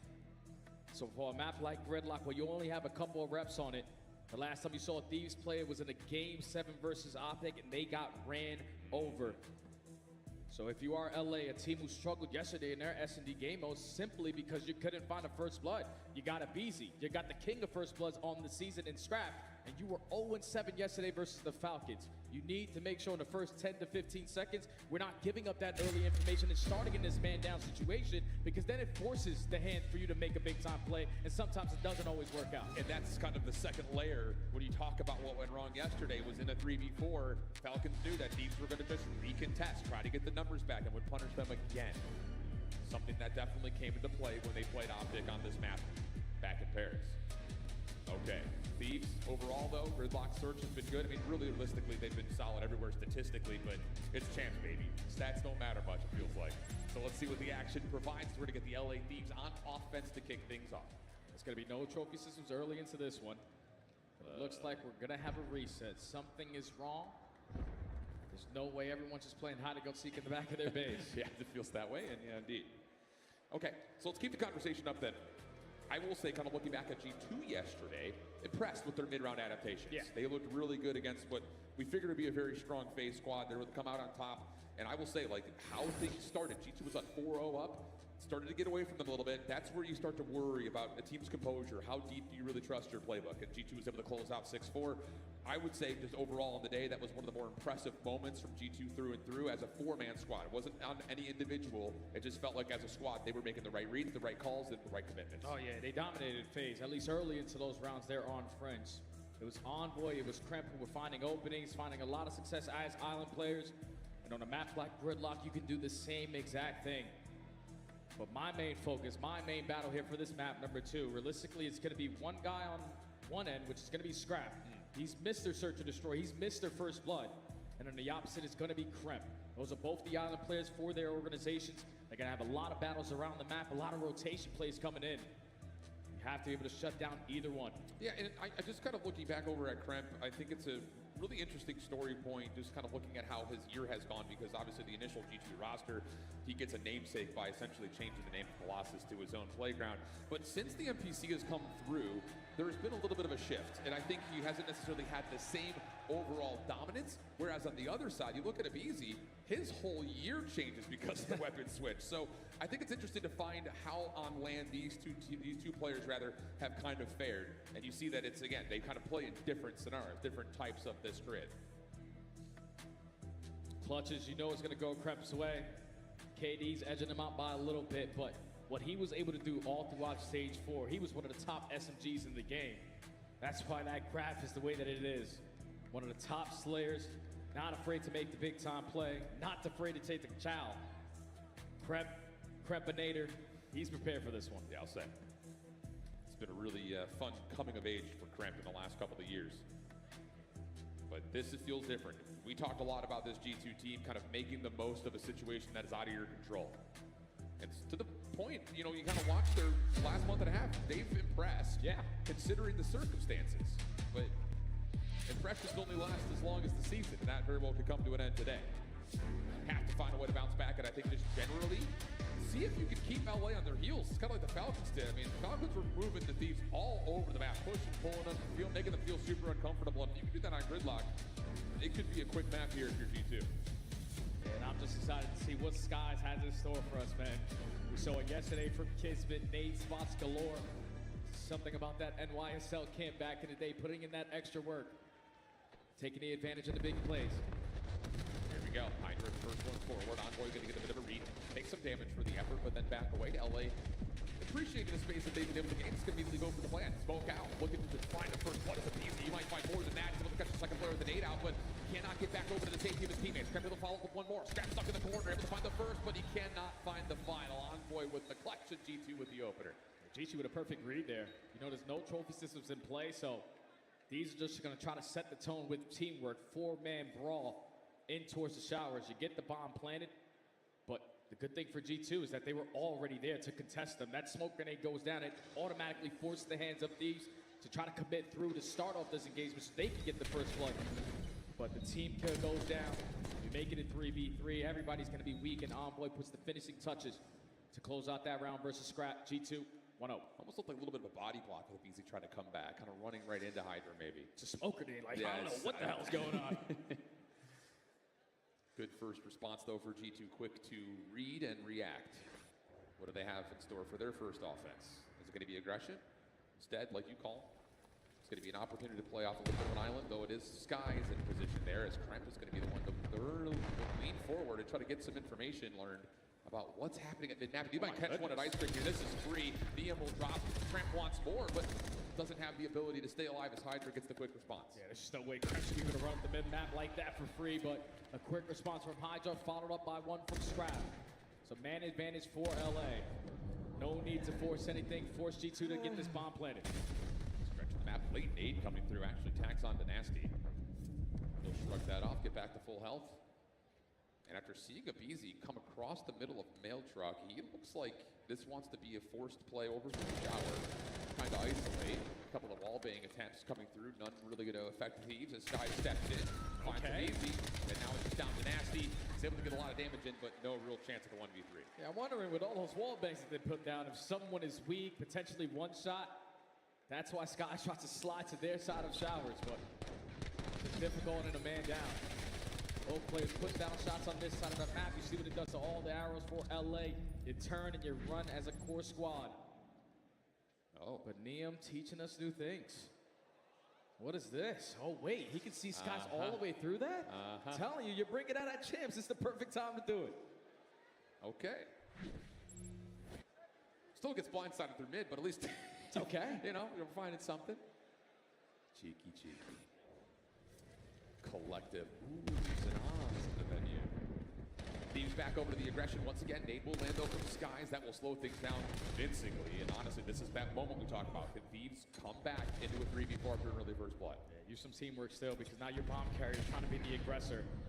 Sun is going to connect onto Hydra. Has to back on up to his team, reset the play. Yeah. But G2 and the man up don't need to do anything. Yeah, and this is great from Kremp. Just keep sliding back and forth over through mid street. Get a read if they're going to try to play through mid at all. Allow Nasty to continue to throw shoulders at B, and then you've got a little bit of a double setup over here on the backside at A. Hydra sneaking forward, close to a trade. Easy putting some pressure over towards that small room. That's going to lead to enough space to plant, give himself a chance at a 3v4. Yeah, but G2 aren't going to rush this again. Thieves aren't going to commit on the bomb plant, so now time isn't going to be your best friend anymore. G2 already inside. They're just waiting potentially for this bomb to go down. But it doesn't, so they're going to commit the money. This is here, so G2 is feeling pretty comfortable, but Neum, Hydra able to find a couple. Leads it now just down to Nasty. 1v2 situation. Has one in the corner. Big win, but can't slip away. What a response from LA, and essentially what was a 2v4. I'm telling you, man, they watched back that series last night. Falcons, every time they found the first blood, they played it super patient. So this time, even the man down, you know that G2 are ready and waiting to pounce with the advantage because they have an extra gun. So you delay it, you prepare for the pressure. You're able to execute that round even in the man down. Thieves up 2-1. And it's not just the fact that they're a man down. I think you read that and you say, oh, wait, they also can't get the bomb planted. It feels like everything's starting to go a little bit sideways. But a couple of clutch gunfights come through, and now LA have a small lead. 2-1 up, Neum on 3 in a row. G2 looking to maybe play with some forward aggression over towards A this time around. Trophies should still be active, you would think, for both teams. Kremp takes a little bit of damage through mid. Stripe up to find first blood. Is there a trade here? Good follow-up stun from LA. Doesn't allow the trade to come out until eventually Nasty gets one back, but it's still 2v3 for Thieves. Yeah, but now, again, another situation where you don't have to do anything extra. Trap them in torch showers, force G2 to get this bomb planted, and allow that time to be your best friend, because now everyone from LA has regrouped. Neum hasn't seen anything as of yet. Now he's got a freebie. Nasty tagged down low. Help is on the way. More damage onto a second contestant. Skies will fall. Nasty has gotten himself out of dodge, but with 40 seconds on the clock in a 1v3, he would need to find one and get back, and that's not gonna happen. Clean shots from Neum. I think Neum switched up his class as well. He's running that underbarrel that Luca was giving him belt with yesterday. Great shots with the M15. Nasty with the camera is not good enough to take down the likes of the Rookie of the Year. I'm just loving what I'm seeing so far from LA. There's no one trying to force anything, no one playing the superhero role. Every time we had the advantage, we're not throwing it away. And that's lead to a 2-round lead. Yeah, you got to just trust the numbers here, not get too overconfident. Feels like that's definitely come through. Neum still holding on to a streak, 4 in a row for him. First blood battle back to even, 2-2 the count. LA going to take a measure of pause to start off this opening attack. G2 going to get a little bit aggressive, just going to get Envoy in towards the tree at A, and Kremp will just return back over to help out at mid. Everyone from LA just scouted for info. See if G2 are going to switch up their facing on this round, and it's a good shot release back down Skies, but he's not expecting this many guns on this side of the map. He's able to walk away with his life, still a 4v4. LA's got all the info they need, though. They know there's a double setup forward at A, and you also had shots from Neum to Nasty. They know he's playing outside of Grandma, so this is the right read here for Thieves. Take your numbers, try to keep Nasty interested, and possibly isolate on towards him. The only question is, where's Kremp? They're about to learn. Hydra first and forward. Kremp tagged up. Now you can commit. You know where everybody is. Nasty playing backside alley. Good validation of information as Hydra continues to lock this position down, but the bomb is not free enough to plant yet. Yeah, you don't have any time to do anything else. You have to commit in this final 25 seconds at this bomb site and just hope that G2 are going to overextend a little bit, potentially for the first blood. Fantastic nade coming in from a BZ. Nasty thinks that someone's getting that bomb planted again. Another situation with Thieves had the numbers advantage 2v1. Your bomb is down right now. Hold on a second. Envoy has a chance to clutch this. 1v2 situation with 10 seconds at the clock. First battle not going to go his way. Get down, Mr. President. Easy final kill. Thieves up 4-1. That's 2 times now for G2 on the defensive side. You're just expecting LA to be planning this bomb. Yep. They are not. They are waiting for you to play for this retake opportunity. So as soon as that frag goes down, Nasty in his mind is thinking, it's got to be getting planted. So if I can stop that bomb plan, I can make it a 3v2, still manageable. But he gets caught, and then you're just simply outnumbered. Envoy put himself in a great position to potentially clutch that up. But Thieves, again, setting up those crossfires, not leaving anyone stranded, have found 3 rounds in a row. Yeah, and their recon in that round is exquisite. They're able to find every piece of info they could possibly gather before making the right read, right decision. And now, a chance for high. Dylan's done chat. Mid, you're going to support the aggression at A at the same time. So yes, B is wide open, but this is by design. There's going to be a little bit of a battle here on the long side of the flank. Why does Optic always play last, man? Find the win. We're now set up in the post plan, but it's a 3v3. Oh. He was able to get on with bomb planner. 35 seconds. You know they're going to be playing back towards the 18, but Kremp up close in person. It does find one. 2v2. They're able to clear out some of the space. DM is very close to a Hellstorm. Nasty seen in the corner. Scrap pushing and not quite able to get through the line of sight. I'm like, what am I doing? Now Traps not quite able to find the Hellstorm. And G2, a good shutdown, not just on the DM, but also on the streak of rounds in a row there for Thieves. Yeah, that's a perfect play call there from Minnesota. Not a single player from Thieves in the vicinity around that B site, so we don't want to waste any time. Get it down and play our post plant, but the biggest kill of the round was 100% Scott started off with that first blood. Hydra was so quick to get up through the middle of the map. His teammates were pushing so aggressively up through showers, so they knew the play was going to be at B.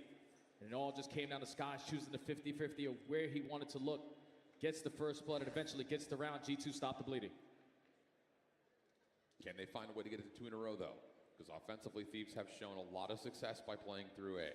Aids over the top. Sky's going to play inside. Diem sniping this round is going to find Crampy. And more information onto another, but the trade is immediately there.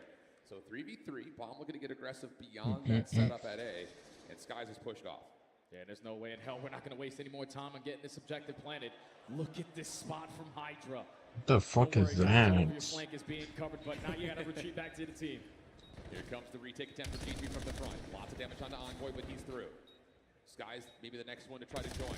Secondary follow-up there. Really good wall bang. As Envoy's able to push off some of this post plant. Now it's time to reclaim the showers. Trade is initially there. 2v2 situation. Hydra looking to get aggressive, but he has an M15. Makes good use of it for the first, but Skies has the response. Scrap versus Skies. 18 seconds on the clock. Scrap first shots. The MVP not going to lose that one, and LA get the map point.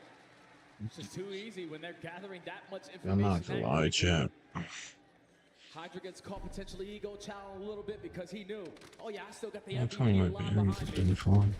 And he's also on the head glitch, so he has the heavy advantage. But to start off that round with Liam hitting the snipe, gathering so much information that there's all lot pressure on that side of the map, you don't waste any time on the opposite. Get it planted, and Hydra teaching us new things.